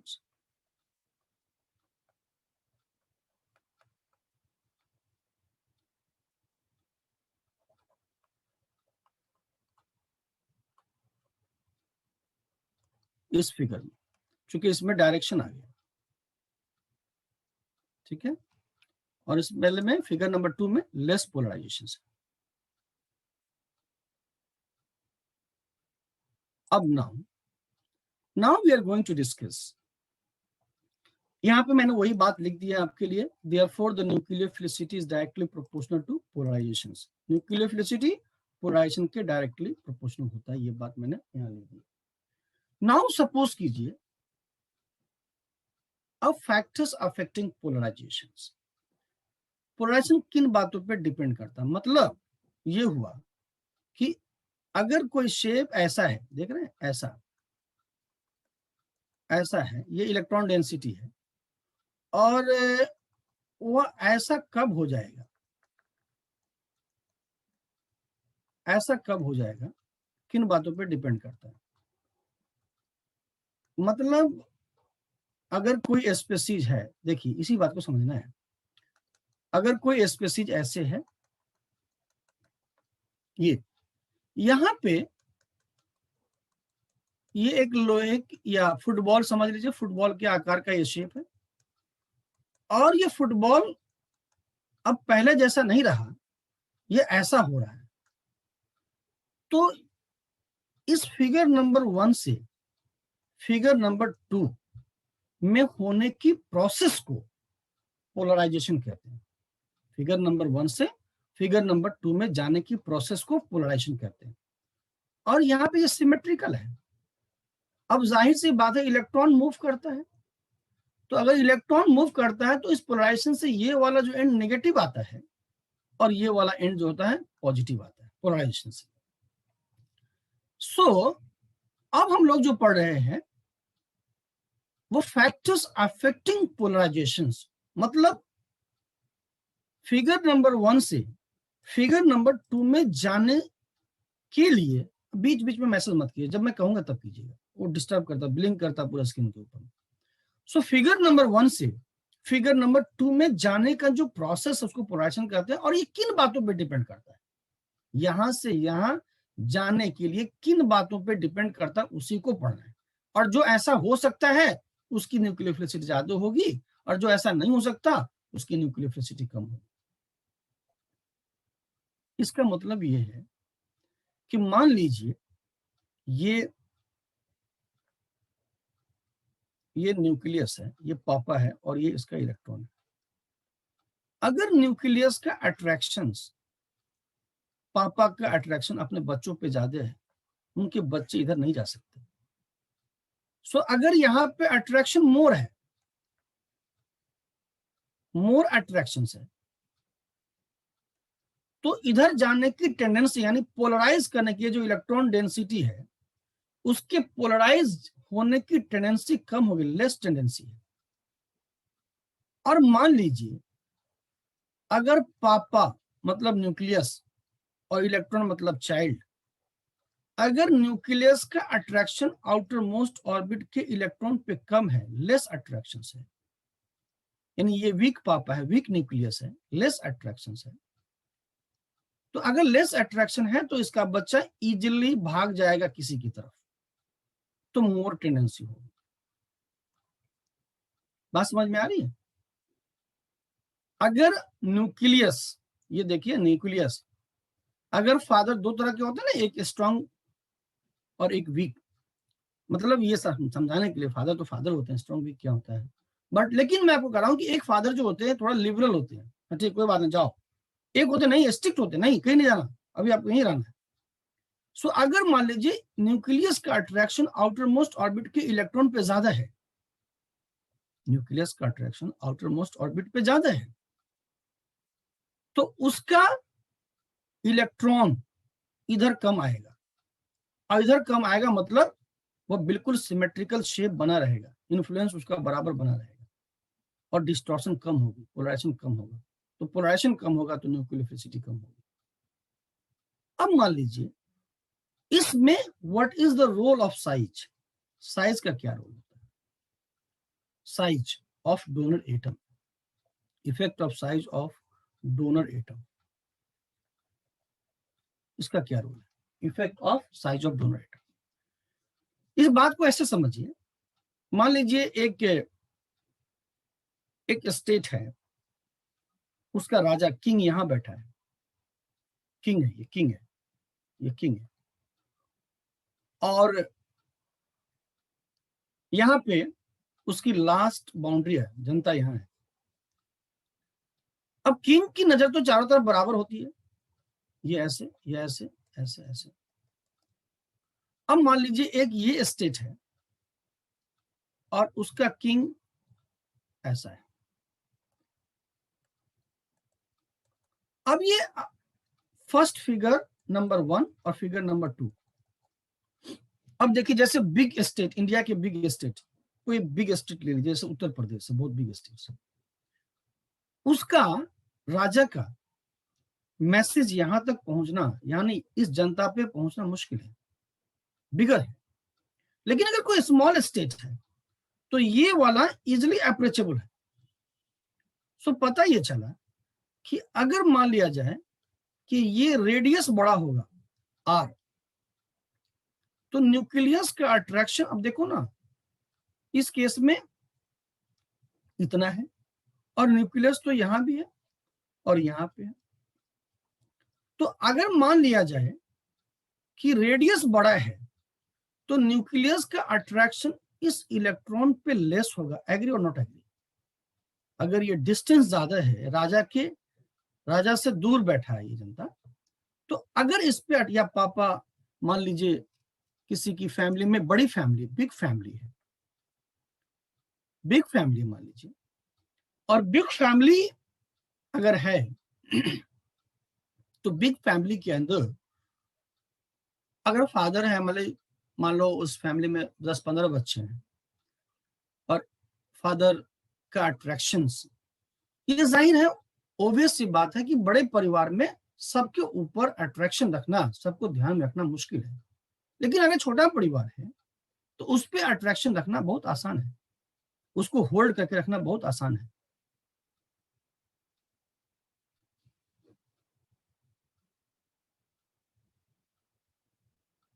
कौन सा कलर इस्तेमाल करूं बेटा? डार्क कलर, हम तो इसी कलर से ज्यादातर यूज करते हैं। आपको बता दो कौन सा कलर इस्तेमाल करना है। नाउ अब देखिए, अब जो बता दो वही कलर हम लेके इस्तेमाल करें, क्योंकि कभी कभी क्या होता है, बहुत सारे लोगों को कलर में प्रॉब्लम होती है ना। आप जो बता दो वही कलर में इस्तेमाल, मुझे कोई दिक्कत नहीं है, जो कलर आपको सुटेबल हो वो बता दीजिए। नाउ व्हाट विल हैपन, तो यहां पे लेस अट्रैक्शन होगा।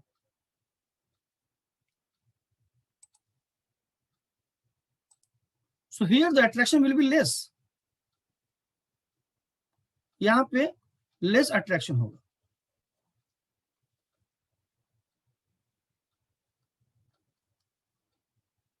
तो अगर अट्रैक्शन लेस होगा तो इलेक्ट्रॉन को इधर जाना आसान होगा, ठीक है। सो मान लिया जाए कि if it is the nucleus and there is a pair of electron and if it is the electrophile, अब इलेक्ट्रोफाइल की तरफ इलेक्ट्रॉन को आना है, मतलब इसको इलेक्ट्रॉन को ऐसे पोलराइज करना है। तो चूंकि इस पे अट्रैक्शन लेस है, इसलिए इधर इलेक्ट्रॉन का जाना फास्ट होगा, और अगर इलेक्ट्रॉन का जाना फास्ट होगा तो उसकी न्यूक्लियोफिलिसिटी क्या होगी? ज्यादा होगी। Now it is clear. अब आपको लाइट का इश्यू तो नहीं है, डार्क ब्लैक क्या बोल रहे हैं आप देख लो, ये दिख रहा है आपको?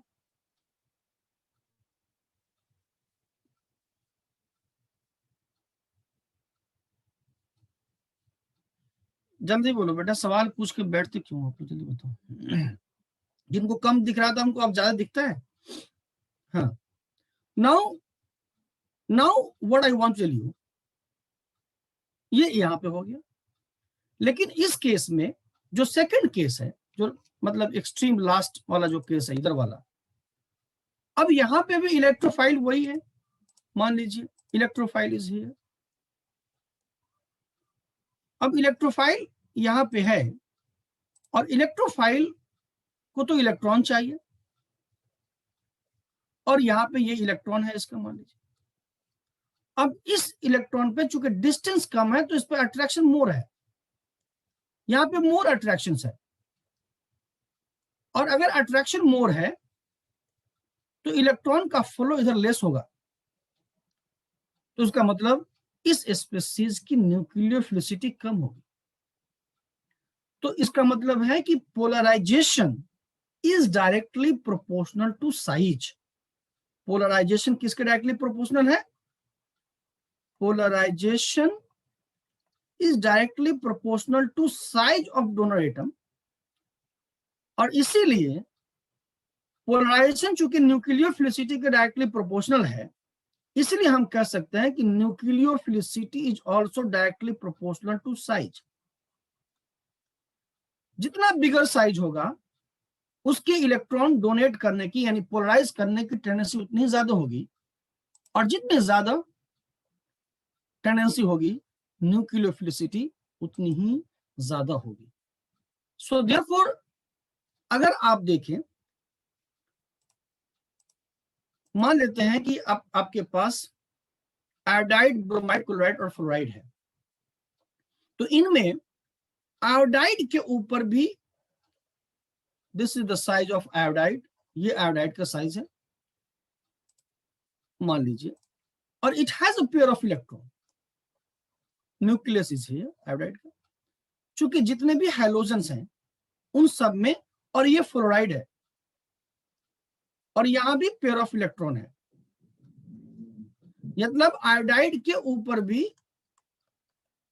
इस तरह की सिमेट्री है और फ्लोराइड के ऊपर भी ये सिमेट्री है, मतलब यही 8 इलेक्ट्रॉन ऐसे होते हैं, यहां भी इलेक्ट्रॉन है और यहां भी इलेक्ट्रॉन। सवाल है कि who is going to transfer easily electron. तो आयोडाइड का साइज बिगर होने से उसके इलेक्ट्रॉन का पोलराइजेशन आसानी से हो सकता है, और जिसके इलेक्ट्रॉन का पोलराइजेशन आसानी से हो सकता है उसकी न्यूक्लियोफिलिसिटी ज्यादा होगी। So therefore in this case, in the first example, iodide, bromide, chloride and fluoride, so this is the order of nucleophilicity. Nucleophilicity मतलब साइज के डायरेक्टली प्रोपोर्शनल होता है। The donor atom is iodide, the donor atom is bromide, chloride and fluoride. तो सबसे इसका जो size है वह बिग साइज का है और इसका जो साइज है वह स्मॉल साइज का है, और स्मॉल साइज की वजह से इसका पोलराइजेशन लेस होगा और इसका पोलराइजेशन बिग साइज की वजह से आयोडाइड का ज्यादा होगा। तो अगर आयोडाइड का पोलराइजेशन ज्यादा होगा, then what will happen, iodide का पोलराइजेशन अगर ज्यादा होगा तो क्या होगा, उसकी न्यूक्लियोफिलिसिटी ज्यादा होगी, क्योंकि nucleophilicity is directly proportional to polarisation. एक बात मैं यहाँ पे और डिस्कस करना चाहता हूँ, वो ये है कि पीरियोडिसिटी एक टर्म होता है, इसमें आप बहुत कुछ पढ़ते हैं, मेल्टिंग पॉइंट, एक ट्रेंड। पीरियोडिसिटी मतलब कोई खास केमिकल बिहेवियर के लिए एक ट्रेंड, न्यूक्लियोफिलिसिटी हो गया, बेसिसिटी हो गया, मेल्टिंग पॉइंट हो गया, बॉइलिंग पॉइंट हो गया, इलेक्ट्रॉन नेगेटिविटी हो गया, ये सब आप पढ़ते हैं इनऑर्गेनिक केमिस्ट्री में पीरियोडिसिटी। जब डोनर एटम सेम ग्रुप का हो, जैसे फ्लोरो, क्लोरो, ब्रोमो और आयोडो सेम ग्रुप का है, तो ऐसे केसेस में जो पीरियोडिसिटी जो है एक्सप्लेन की जाती है on the basis of size. तो ग्रुप के अंदर periodicity will be explain in terms of size, मतलब साइज मैटर करता है। ग्रुप में क्या मैटर करता है, अगर सब कुछ एक ग्रुप का है तो इन the group the size matters, मतलब कोई भी चीज की property explain on the basis of size factors. Group के अंदर size factor is dominant, size factor is dominant, group के अंदर साइज फैक्टर डोमिनेट करता है। इन the group size factor dominant, dominant कहने का मतलब ये हुआ कि जैसे आप देखते हैं कि क्रिकेट में 11 टीम होती, 11 मेंबर्स होते हैं एक टीम के अंदर में, और उसमें से किसी एक को मैन ऑफ द मैच मिलता है, जानते हैं। इसका मतलब ये नहीं हुआ कि बाकी के उस दिन 11 ए टीम में 11 बी टीम में 22 खिलाड़ी हो गए ना, टोटल 22 प्लेयर्स के अंदर एक प्लेयर को मैन ऑफ द मैच मिलता है। इसका मतलब ये नहीं हुआ कि 21 ने खेला नहीं, 21 ने भी खेला, लेकिन ये जो एक आदमी है जिसको मैन ऑफ द मैच मिला है, इसका परफॉर्मेंस दूसरे पे डोमिनेंट करता है, इसलिए इसको मैन ऑफ द मैच मिल जाता है। उसी तरीके से जब आप साइज की बात करते हैं ग्रुप में, क्यों मैटर करता है, क्योंकि जब आप ग्रुप में होते हैं तो जैसे आप फ्लोरीन का लिखिएगा तो 2s और 2p होता है, और क्लोरीन का लिखिएगा, क्लोरीन का लिखिएगा 3s और 3p होता है। तो जब ग्रुप में आप होते हैं तो सीधे एक एक्स्ट्रा सेल इंक्रीज करता है, 2 के बाद सीधे 3 जंप कर जाता है, राइट। लेकिन अगर आप यही पीरियड की बात करते हैं, पीरियड की बात करते हैं, तो पीरियड के अंदर अगर आप देखें, जैसे मान लीजिए कार्बन है, तो उसका भी इलेक्ट्रॉनिक कॉन्फ़िगरेशन 2s और 2p में आता है। नाइट्रोजन है तो वो भी 2s और 2p में ही आएगा। ऑक्सीजन है तो वो भी 2s और 2p में ही आएगा। फ्लोरीन है तो वो भी 2s और 2p में ही आएगा। So in the case of carbon also the outer shell is 2। In case of nitrogen also the outer shell is 2. In case of oxygen also the outer shell is 2 and so on. So यहाँ पे extra cell यानी size में हम ये नहीं करते कि carbon, nitrogen, oxygen और फ्लोरीन सबका साइज बराबर, हम कतई ये नहीं कर रहे। इनमें साइज में डिफरेंस होगा, इनमें साइज में डिफरेंस होगा, कोई छोटा होगा कोई बड़ा होगा, लेकिन अगर कोई ऐसा है तो दूसरा ऐसा होगा या ऐसा होगा, मतलब। और यहां पे क्या है कि अगर कोई ऐसा है तो अगर 2p ऐसा है तो जाहिर है कि 3p तो ऐसा हो गया, कंप्लीट एक एक्स्ट्रा सेल इनलार्ज हुआ है। तो इसीलिए पीरियड के अंदर अगर सेम पीरियड का डोनर एटम है तो वहां पे जो मैटर करता है ये 2.5, ये 3 इलेक्ट्रॉन नेगेटिविटी, ये 3.5 और ये 4। पीरियड के अंदर साइज में कम वेरिएशन होता है बट इलेक्ट्रॉन नेगेटिविटी में ज्यादा वेरिएशन होता है। तो in period electron negativity factor dominant, EN factor dominate करता है, जबकि साइज ग्रुप के अंदर में size factor dominate. So therefore यहाँ पे ग्रुप में आप हैं फ्लोरो ब्रोमो क्लोरो आयोडो, जो भी है fluoro chloro bromo iodo, we are in the group. तो ग्रुप के अंदर में साइज मैटर करता है और इसीलिए न्यूक्लियोफिलिसिटी साइज के डायरेक्टली प्रोपोर्शनल होती है। ये यहाँ का डोनर एटम ऑक्सीजन, यहाँ का डोनर एटम सल्फर और यहाँ का donor atom selenium. Oxygen, sulphur, selenium, ये ग्रुप 16 के एलिमेंट है और सबसे बिगर साइज आप जानते हैं सेलेनियम का होगा, देन सल्फर का होगा और देन ऑक्सीजन का होगा। तो nucleophilicity is directly proportional to selenium size, यानी selenium then sulphur then oxygen. And similarly in this case also the nitrogen, phosphorus, arsenic, तो फास्फोरस की न्यूक्लियोफिलिसिटी नाइट्रोजन से ज्यादा है बिकॉज फास्फोरस का साइज ज्यादा होता है, इसलिए उसकी क्या होता है, पोलराइजेशन ज्यादा होगी और उसके लिए उसकी न्यूक्लियोफिलिसिटी ज्यादा होगी। सो बच्चों, क्या आपको ये बात समझ में आया?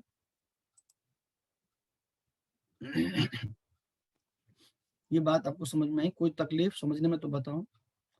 कल को अगर मैं ये पूछ लूं कि मान लीजिए हमारे पास ये एक फिनॉक्साइड आयन है और एक ये है, और आपसे पूछा जा रहा है कि इन दोनों में किसकी न्यूक्लियोफिलिसिटी ज्यादा है, दो आयन्स हैं, which is more better nucleophile?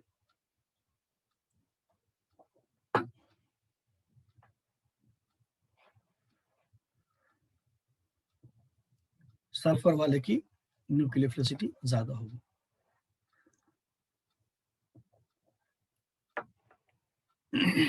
Next, अब देखिए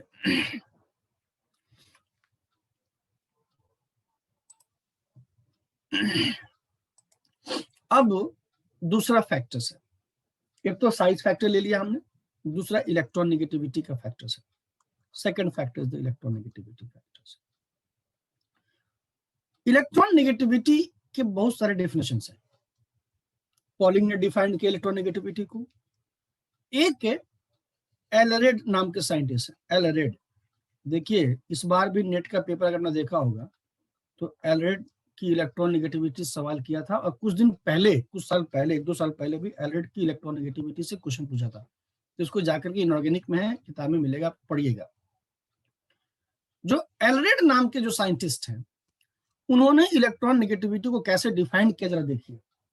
उन्होंने ये कहा है कि इलेक्ट्रॉन नेगेटिविटी को कैसे डिफाइन किया, देखिए। उन्होंने कहा है कि इलेक्ट्रॉन नेगेटिविटी एक फोर्स है that is directly proportional to effective nuclear charge, ये जेड के, ये मतलब electron negativity En is directly proportional to effective nuclear charge। मतलब जो हाई इलेक्ट्रॉन नेगेटिव एलिमेंट होंगे, ये अगर मान लीजिए यहाँ पे इलेक्ट्रॉन है और ये इसका न्यूक्लियस है, और ये जितना इसको अट्रैक्ट करता है, इसी को बोलते हैं इसको इफेक्टिव न्यूक्लियर चार्ज। जितना ये अपना चार्ज इसको फील करा पाता है, पॉजिटिव चार्ज न्यूक्लियस पे और इलेक्ट्रॉन पे नेगेटिव चार्ज, इसके बीच अट्रैक्शन होता है। तो जितना ज्यादा अट्रैक्शन होगा उसकी इलेक्ट्रॉन नेगेटिविटी उतनी ही ज्यादा होगी। बात समझ में आ रही है? जितना ज्यादा न्यूक्लियस का अट्रैक्शन अपने पेयर ऑफ इलेक्ट्रॉन पे ज्यादा होगा, उसकी इलेक्ट्रॉन नेगेटिविटी उतनी ही ज्यादा होगी।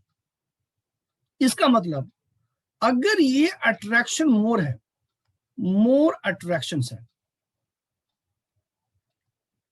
तो ये जो इलेक्ट्रॉन है इसके ऐसे होने की टेंडेंसी, पोलराइज करने की टेंडेंसी लेस होगी, इजंट इट?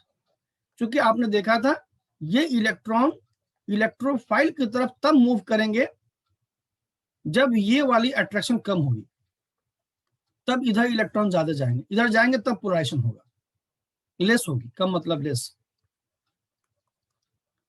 तो इसका मतलब ये है कि हम सब समझते हैं कि polarisation,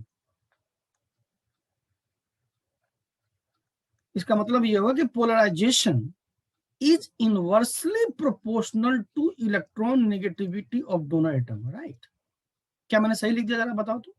polarisation is inversely proportional to electron negativity of donor atom. अगर हाई इलेक्ट्रॉन नेगेटिविटी होगी, इसका मतलब वह अपने इलेक्ट्रॉन को पोलराइज नहीं होने देगा, और लेस इलेक्ट्रॉन नेगेटिविटी होगी तो अपने इलेक्ट्रॉन को इजिली पोलराइज होने देगा। और अगर पोलराइजेशन इलेक्ट्रॉन नेगेटिविटी में ये रिलेशन है, तो इसीलिए हम कह सकते हैं कि न्यूक्लियोफिलिसिटी जो होता है is inversely proportional to electron negativity of donor atom,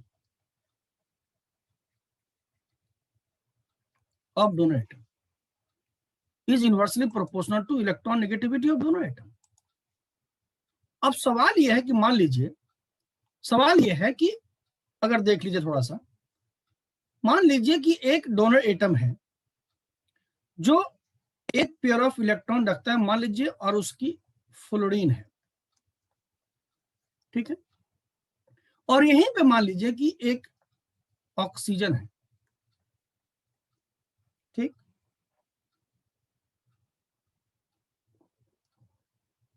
अब इस फ्लोरीन के ऊपर भी 8 इलेक्ट्रॉन नेगेटिव चार्ज और ऑक्सीजन के ऊपर भी 8 इलेक्ट्रॉन नेगेटिव चार्ज, राइट?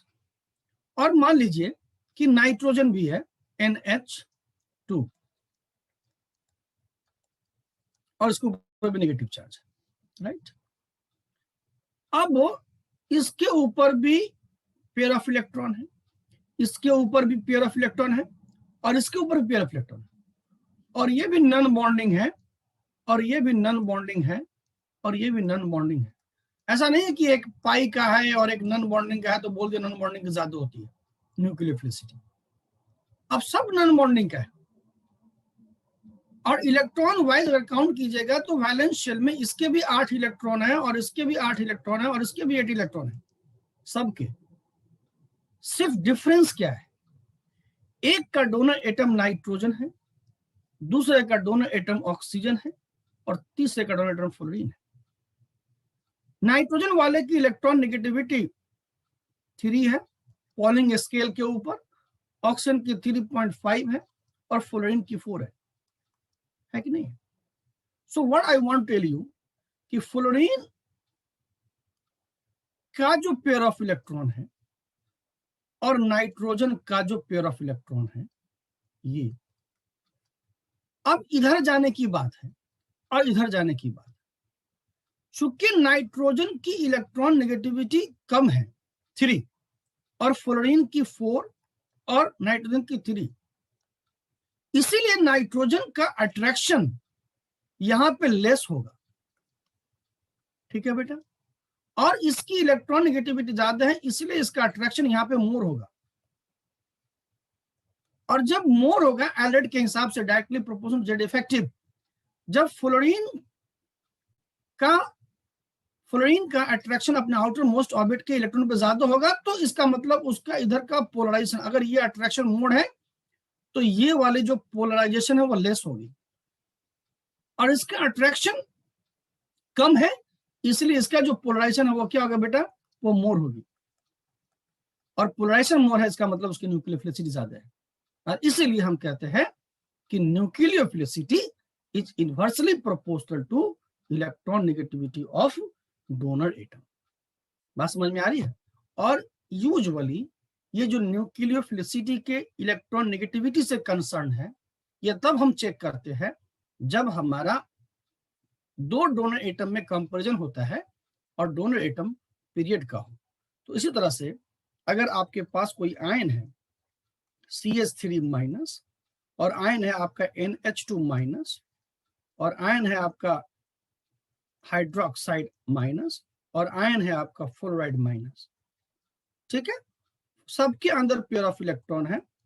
और अगर आपसे पूछा जाता है कि arrange the order of nucleophilicity, then यहां का डोनर एटम कार्बन, यहां का डोनर एटम नाइट्रोजन, यहां का डोनर एटम ऑक्सीजन और यहां का donor atom fluorine, they all are in the same period. और अगर जब पीरियड में है तो nucleophilicity depends upon the electron negativity, जिसकी इलेक्ट्रॉन नेगेटिविटी कम होगी उसकी न्यूक्लियोफिलिसिटी ज्यादा होगी। So the order of nucleophilicity is this. So that's all for today, god bless you to all of you. आगे हम डिस्कस करेंगे अगले क्लास में, और भी अभी इसके पैरामीटर्स हैं उन पे डिपेंड करता है, बट आज के लिए इतना ही। अब अगर आपको किसी को कोई दिक्कत है तो मैं आपको अनम्यूट कर देता हूँ, you can ask the questions. जिनको कोई डाउट नहीं बेटा वो you may leave the class, और जिनको डाउट है वो आप पूछ सकते हो।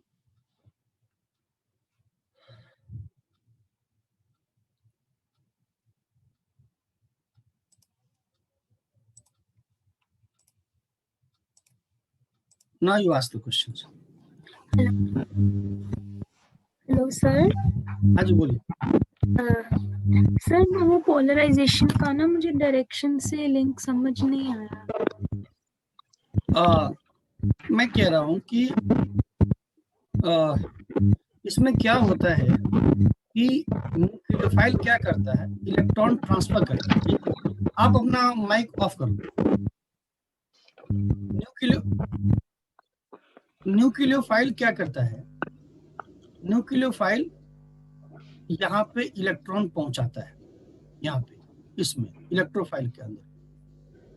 तो मैं ये कह रहा हूँ कि अगर यहाँ पे कोई चीज है और सोर्स यहाँ है, ये सोर्स है, इलेक्ट्रॉन पहुंचाता है, ये सोर्स है, तो अगर इस इलेक्ट्रॉन को जाने का एक रास्ता मिल जाए, वे मिल जाए, तो इलेक्ट्रॉन आसानी से फैल जाएगा, इसके अंदर आ जाएगा। तो जो पोलराइजेशन होता है, पोलराइजेशन में क्या होता है कि एक इस तरह का शेप ले लेता है, मतलब एक डायरेक्शन में इलेक्ट्रॉन फ्लो करने लगता है। और जब एक डायरेक्शन में इलेक्ट्रॉन फ्लो करेगा तो यहाँ पे पोलराइज होने से एक शेप हो गया, देख रहे हैं, इस तरह से डायरेक्शन बन गई है। और डायरेक्शन बनने से क्या होता है, यहाँ पे इलेक्ट्रॉन का जो फ्लो है या इसको जो ओवरलैप है वह आसानी से हो जाता है। जब इलेक्ट्रॉन जिस ऑर्बिटल में है या वो आसानी से एक दूसरे पे ओवरलैप कर जाए तो बॉन्ड का फॉर्मेशन आसानी से हो जाता है, और इसीलिए इसकी न्यूक्लियोफिलिसिटी ज्यादा होती है, यानी इलेक्ट्रॉन देने की टेंडेंसी न्यूक्लियोफाइल की ज्यादा होती है। तो जिसका पोलराइजेशन होगा ज्यादा, इसका मतलब उसके इलेक्ट्रॉन के ट्रांसफर करने की जो टेंडेंसी है वो ज्यादा होगी, और जिसके इलेक्ट्रॉन के ट्रांसफर करने की टेंडेंसी ज्यादा है उसकी न्यूक्लियोफिलिसिटी ज्यादा है। इनफैक्ट हम क्या पढ़ रहे थे, हम ये पढ़ रहे थे कि कौन इजिली इलेक्ट्रॉन को ट्रांसफर कर सकते। सर एक्सक्यूज मी जी सर, फॉर एग्जाम्पल कोई कंपाउंड होंगे जो as an ambident electrophile act कर रहे होंगे, तो न्यूक्लियोफाइल का जो अटैक होगा वो किस तरफ होंगे, मतलब एम्बिडेंट इलेक्ट्रोफाइल अगर सेंटर हमारे पास दो होंगे तो किसकी तरफ वो पहले जाएंगे, तो हमें कैसे पता चलेगा? तो हम लोग अगेन अभी डिस्कस नहीं किए टॉपिक, ये टॉपिक डिस्कस होगा हार्ड एंड सॉफ्ट में। तो जैसे मान लीजिए अभी मेरा हम भी आगे वही डाउट था सर। सर मेरा भी वही डाउट था सर। और जब हम लोग हार्ड एंड सॉफ्ट पढ़ेंगे, जैसे अभी Yes, डिस्कस sir. तो नहीं किया है, जैसे मान लीजिए ये अभी अब पढ़ रहे हैं न्यूक्लियोफाइल और आज पढ़ रहे हैं न्यूक्लियोफिलिसिटी, अब उसके पढ़ेंगे बाद में hard nucleophile and soft nucleophile, फिर Thank you, hard sir. Electrophile and soft electrophile.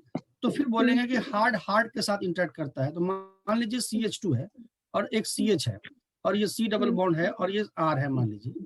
तो जब हम पढ़ लेंगे हार्ड सॉफ्ट तो पढ़ेंगे कि ये सेंटर आपका हार्ड है और ये वाला सेंटर आपका सॉफ्ट है। जब पढ़ लेंगे तब हम बोलेंगे। तो अब हमारे पास न्यूक्लियोफाइल है, पढ़ लेंगे तो हम बोलेंगे कि ये वाला न्यूक्लियोफाइल आपका हार्ड है और ये वाला न्यूक्लियोफाइल आपका सॉफ्ट है मान लीजिए, सल्फर है मान लीजिए कोई, तो ये मान लीजिए कलिए कि सॉफ्ट है। तो अगर ये सबस्ट्रेट दिया है और एरो पे ये दिया है, इसका मतलब ये इधर जाएगा की तरफ, और ये दिया तो हार्ड ये हार्ड यहाँ की जाएगा। तरफ। तो ये हम लोग अभी 1-2 लेक्चर के बाद डिस्कस करेंगे बेटा। Yes, sir. Thank you sir, thank you so much. Sir next sir, मेरा एक डाउट था सर 3 नंबर स्लाइड पे सर 3 नंबर स्लाइड। 3 मिनट से। सर मेरा सिंगल क्वेश्चन है छोटा सा। Sir can I ask? अच्छा बोलिए। सर सर आपने यहाँ बोला जो कि जो न्यूक्लियोफाइल होती है वो जी। उसके पास इलेक्ट्रॉन होते हैं और वो एम्प्टी ऑर्बिटल ऑफ इलेक्ट्रोफाइल में देता है। हम्म। तो ये जो बॉन्डिंग होती है ये कोऑर्डिनेट टाइप ऑफ बॉन्डिंग होती है क्या?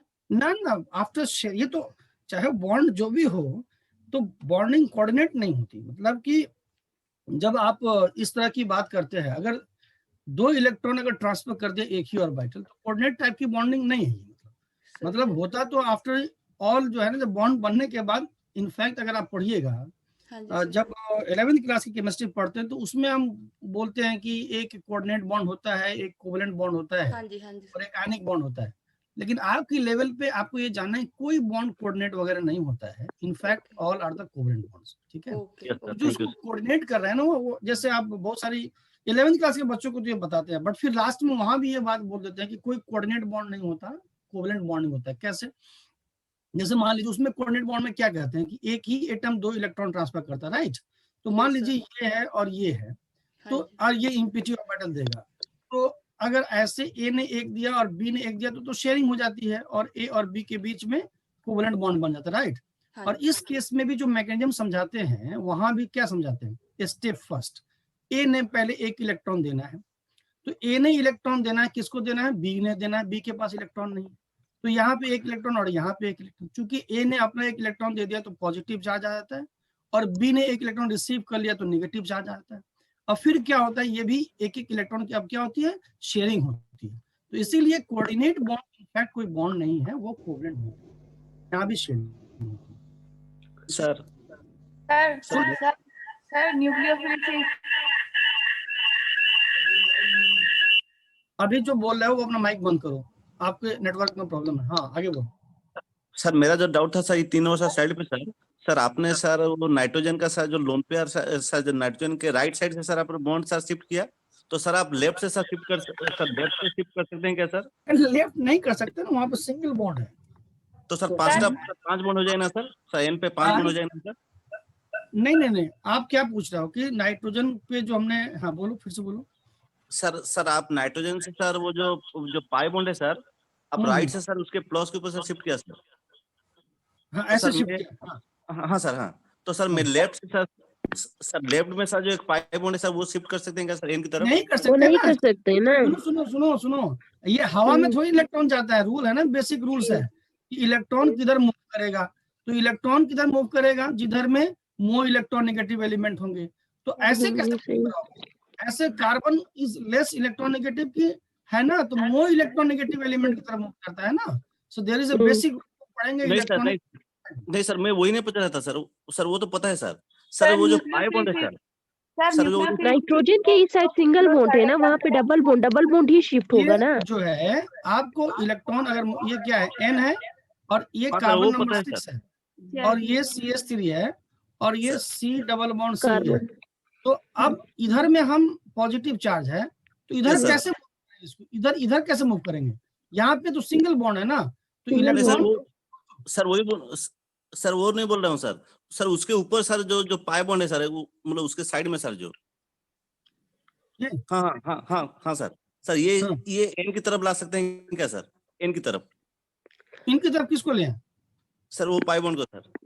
अच्छा, कैसे आएगा pi bond? Pi bond resonance के थ्रू मूव करता है ना, तो यहाँ पे कैसे मूव? या तो सिंगल बॉन्ड है, तो ये इस पाई बॉन्ड में कोई कनेक्शन नहीं है, तो कैसे आएगा वहां पे? Yes sir. मैं अभी भी मैं आपका सवाल नहीं समझ रहा हूँ, लेकिन मैं हवा में आंसर दे रहा हूँ, मुझे नहीं पता कि क्या पूछ रहा हूँ। ये वाली पाई बॉन्ड अगर आपको लगता है कि शिफ्ट करेगी, तो कैसे शिफ्ट करेगी? यहाँ पे शिफ्ट कराओगे, यहाँ पे तो नाइट्रोजन को क्या हो जाएगा? देखो, अगर एक मिनट, जो मैं समझ रहा हूँ, अगर आप ये पूछ रहे हो तो एक बार देख लो। अगर आप सर। चाहते हो कि इस पाई बॉन्ड को मैं ऐसे शिफ्ट करूं, तो कैसे शिफ्ट कर पाऊंगा? नाइट्रोजन के पास तो इम्पिटी ऑर्बिटल है ही नहीं ना। Yes sir. हाँ सर। सर वही था सर। हाँ, तो अगर मैं सर शिफ्ट वही। करूंगा, देखो यस सुन सर। लो, सर 5 बॉन्ड हो अगर मैं जाएगा सर। शिफ्ट करूंगा ना, तो ये वाली जो पाई बॉन्ड है उसको भगानी पड़ेगी, हाँ सर। हाँ हाँ और फिर हाँ सर। पॉजिटिव चार्ज आपका यहाँ आएगा, ठीक है? हाँ सर। हाँ सर। हाँ सर। सर वही ये सर। हाँ सर समझ में आ गया सर। नेक्स्ट। सर न्यूक्लियोफिलिसिटी में जो सेकंड और थर्ड एग्जांपल है उसको प्लीज ऐसा एक्सप्लेन कर दीजिए। न्यूक्लियोफिलिसिटी का थर्ड में sir third and second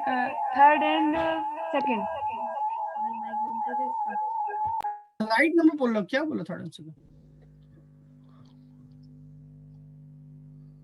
nucleophilicity का second and third example. Second ये वाला, अभी ये यस सर यही सेकंड में ये वाली पूछ रहे हो आप, ये और ये yes example. Sir second and third. आपने एक, अब अपना माइक ऑफ कर लो। अभी आपने देखा कि अभी हम पढ़ रहे थे इस स्लाइड पे कि साइज की डायरेक्टली प्रोपोर्शन होता है। तो साइज अगर देखोगे तो ये ऑक्सीजन, सल्फर, सेलेनियम एक ही फैमिली में है, और ऐसे साइज बड़ा होता है। मतलब ऑक्सीजन का जो लोन पेयर है वो 2p ऑर्बिटल में होगा, सल्फर का 3p में होगा, और सेलेनियम का 4p में होगा। तो सबसे बिगर साइज सेलेनियम का होगा, इसीलिए सेलेनियम का पोलराइजेशन ज्यादा होगा, और सेलेनियम का पोलराइजेशन ज्यादा होगा तो उसकी न्यूक्लियोफिलिसिटी ज्यादा होगी। इसीलिए हमने कहा कि selenium then sulphur then alkoxide की न्यूक्लियोफिलिसिटी ऑर्डर होगा on the basis of size. Third में भी यही बात कह रहा हूं कि ये भी एक ही फैमिली में आते हैं, नाइट्रोजन, फास्फोरस, आर्सेनिक, एंटीमनी और बिस्मथ। नाइट्रोजन 2p में ये लोन पेयर 2p में होगा, सल्फर में 3p में होगा, तो 3p is bigger than 2p, and therefore phosphorus का पोलराइजेशन नाइट्रोजन से ज्यादा होगा, और इसलिए फास्फोरस की न्यूक्लियोफिलिसिटी नाइट्रोजन से ज्यादा होगी तो सर हम ऑन द तो सर बेसिस हम ऑफ साइज। सर तो सर हम एक बार में सर बोल सकते हैं, तो सर मेरे पास लोन पे है तो सर मैं न्यूक्लियोफाइल लूं, और उसका देने का टेंडेंसी सर हम न्यूक्लियोफिलिसिटी बोल सकते हैं क्या सर? जी जी, जो भी न्यूक्लियोफाइल होगा उनके अंदर वो इलेक्ट्रॉन रिच स्पेसीज होंगे, ये तो सबकी Yes, प्रॉपर्टी sir. है।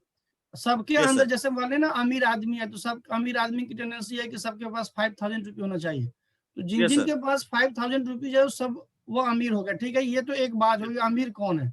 तो अमीर का क्राइटेरिया है कि Sir. 5000 रुपीज होनी चाहिए।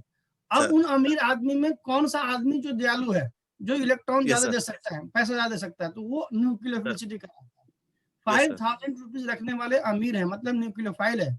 और जो Yes, sir. उनमें से बहुत दयालु है, देने के लिए भी है तत्पर कि वो किसी को दे सकता है, वो उसकी न्यूक्लियोफिलिसिटी है।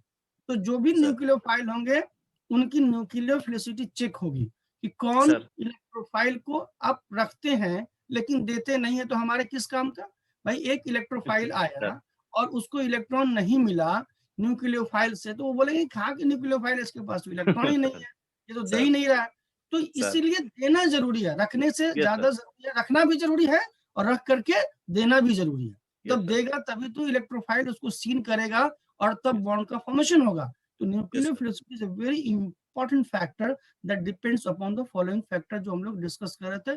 दो फैक्टर डिस्कस किया, साइज का डिस्कस किया और इलेक्ट्रॉनिगेटिविटी का डिस्कस किया। साइज हम लोग ग्रुप में लगाते हैं जब डोनर एटम एक ही ग्रुप में है, और इलेक्ट्रॉनिगेटिविटी हम पीरियड में लगाते हैं, ठीक है? एक्चुअली ये सब रिलेटिव टर्म है। जैसे दो आदमी है, मान लीजिए आदमी ए और आदमी बी है। अब एक, जैसे हमारे पास दो स्टूडेंट पढ़ते हैं मान लीजिए, तब हम ये कंपेयर करेंगे कि ये स्टूडेंट ए अच्छा है कि बी अच्छा है, ठीक है? लेकिन सपोज मैंने पहले बार टीचर बना और एक ही स्टूडेंट है, तो हम क्या बताएंगे ये स्टूडेंट हमारा खराब है कि अच्छा है? तो कंपैरिजन दो के टर्म में होती है। तो जो भी आप पढ़ रहे हो वो कंपैरिजन पढ़ रहे हैं कि कौन अच्छा न्यूक्लियोफाइल है, यानी किसकी न्यूक्लियोफिलिसिटी ज्यादा है। इसका मतलब दो में से आप एक चूज कर रहे हैं कि इसकी हाई है इसकी लो है, ठीक है। तो ये सब रिलेटिव टर्म है। यस सर, पूरा क्लियर सर। ठीक है, सर नेक्स्ट। सर आप सर जो बुक जो बोले थे सर, कौन सा सर बेसिक पढ़ने के लिए सर एक बुक बोले थे सर, मैं भूल गया सर थोड़ा। ब्रूस की किताब पढ़ सकते हैं, ब्रूस। सर सर जो पियर्सन पब्लिशिंग का sir.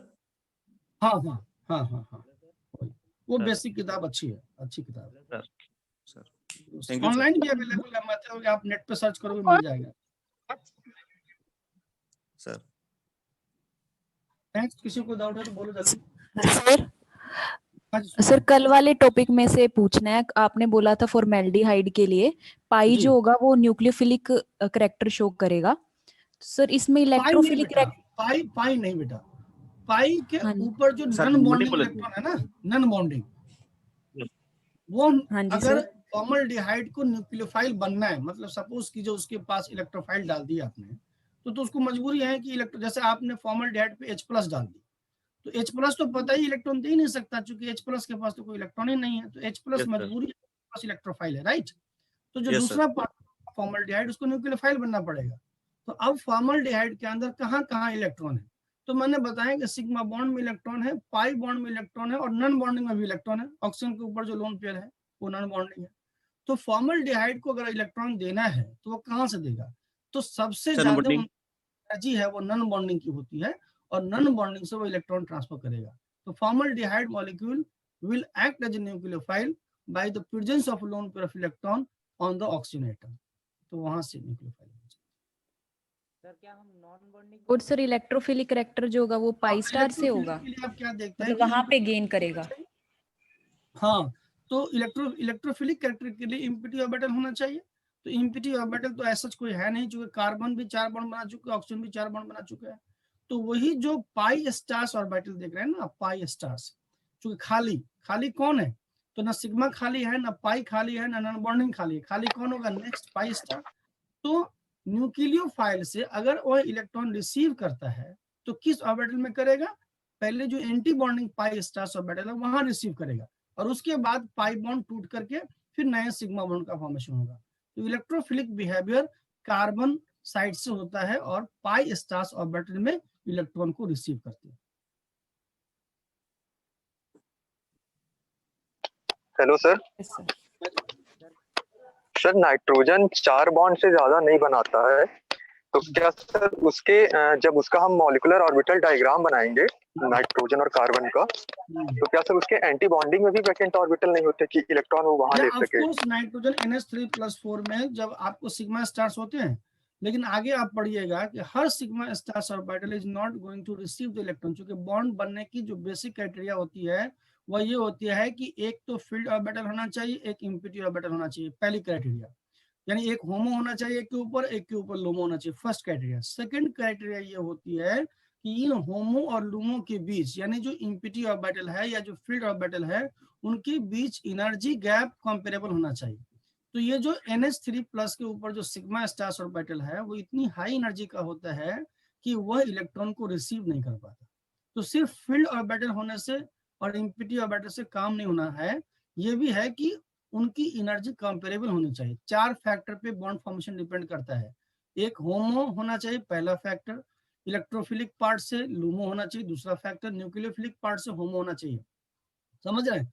First factors HOMO on nucleophile, the second factors LUMO on electrophile, the third factor the energy gap between HOMO and LUMO should be comparable और less, the fourth factor the symmetry should be match. तो ये 4 factor तब मिलेंगे तभी electron का flow होगा। ये हम आगे डिस्कस करेंगे। अभी आप ये समझ लीजिए कि यहाँ पे सिग्मा स्टार्स ऑर्बिटल तो है, बट एनर्जेटिकली इतना हाई है वह न्यूक्लियोफाइल से इलेक्ट्रॉन को रिसीव नहीं कर पाता। तो of course there is a sigma stars orbital in NH sigma stars. NH जो सिग्मा बॉन्ड है उसके सिग्मा स्टार्स है, but they are not going to receive the electron. तो सर आपने सर ये बोला था सर फॉस्फोरस सर होता तो सर वो एक्सेप्ट कर लेता ना सर, फॉस्फोरस जो बोले थे sir. Phosphorus is going to accept. ये हम पढ़ेंगे आगे बेटा, ये सब ऑर्गेनाइजेशन केमिस्ट्री पढ़ना है।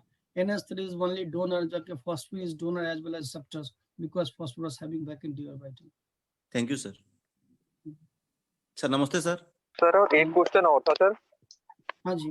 सर केमिकल बॉन्डिंग में हम लोगों ने पढ़ा कि हर एलिमेंट के पास इनफाइनाइट नंबर ऑफ ऑर्बिटल्स होते हैं। तो जी क्या सर जितनी भी केमिकल स्पीशीज है वो इलेक्ट्रोफाइल की तरह बिहेव कर सकती है, क्योंकि वही उनके मैं पास बात कर रहा हूँ कि वैकेंट अगर ऑर्बिटल्स मतलब सिर्फ वैकेंट ऑर्बिटल से मतलब नहीं है, वैकेंट ऑर्बिटल के साथ साथ उसकी टेंडेंसी है कि वह इलेक्ट्रॉन को रिसीव कर सके।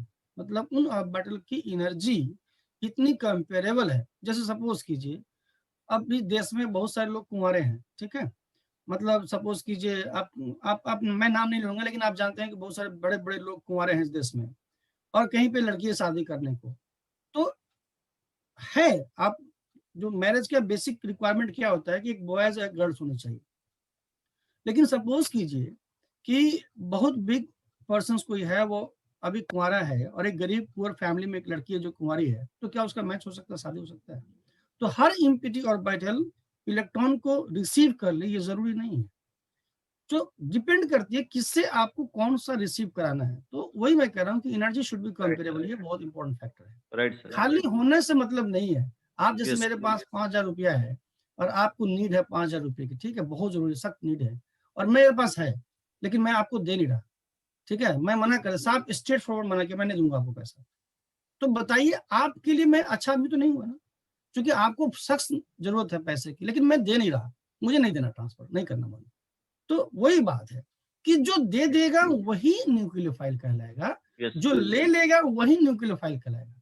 खाली होना, सिर्फ खाली होना न्यूक्लियोफाइल की पहचान नहीं है, और सिर्फ भरा हुआ होना न्यूक्लियोफाइल की पहचान नहीं है, और सिर्फ खाली होना भी इलेक्ट्रोफाइल की पहचान नहीं है। इलेक्ट्रोफाइल तब होगा जब वो इलेक्ट्रॉन को रिसीव करे। आर्गेटिक मैटर। Yes sir. जैसे अमोनिया के केस में पढ़िएगा, NH3 के केस में पढ़िएगा, NH3 इज ओनली डोनर। जब बैकपैक बॉन्डिंग ऑर्गेमेंटल केमिस्ट्री में पढ़ाऊंगा वहां दिखाऊंगा आपको, NH3 is only donor but not acceptors. Ligand metal को इलेक्ट्रॉन देता है बट मेटल से लेता नहीं है। हालांकि उसके अंदर इम्पिटी ऑर्बिटल है sigma stars orbital, but metal की जो ऑर्बिटल्स है और लिगेंड जो अमोनिया के सिग्मा स्टार्स की जो ऑर्बिटल जो खाली ऑर्बिटल, उनके बीच एनर्जी गैप काफी होता है, वो रिसीव नहीं कर पाते। इसलिए in spite of having the sigma stars orbital vacant in case of ammonia, they are not going to receive the electron from the metal, and therefore NH3 is only donor, सिर्फ देता है। Thank you sir. But NH3 को हटा के Clear, sir. Phosphate लगा दीजिए, PS3 लगा दीजिए, वो क्या करता है, yes sir. Clear sir. Electron को दे भी देता है और वह मेटल से इलेक्ट्रॉन ले भी लेता है, because phosphorus having vacant D orbit. तो यहाँ पे फॉस्फीन की Yes, जो sir. टेंडेंसी हुई वह न्यूक्लियोफाइल जैसा भी एक्ट कर रहा है और इलेक्ट्रोफाइल जैसा भी एक्ट कर रहा है, यानी दे भी रहा है और Yes. ले भी रहा है। और similarly ammonia Yes. NH3 only they रहा है, सिर्फ nucleophile, it is not electrophile. समझ रहे हैं? तो खाली होना इस बात का सबूत नहीं है कि वह इलेक्ट्रॉन ले लेगा, लेना अलग Yes. बात है। Clear sir. Thank you very much. Sir नमस्ते सर। नमस्ते नमस्ते।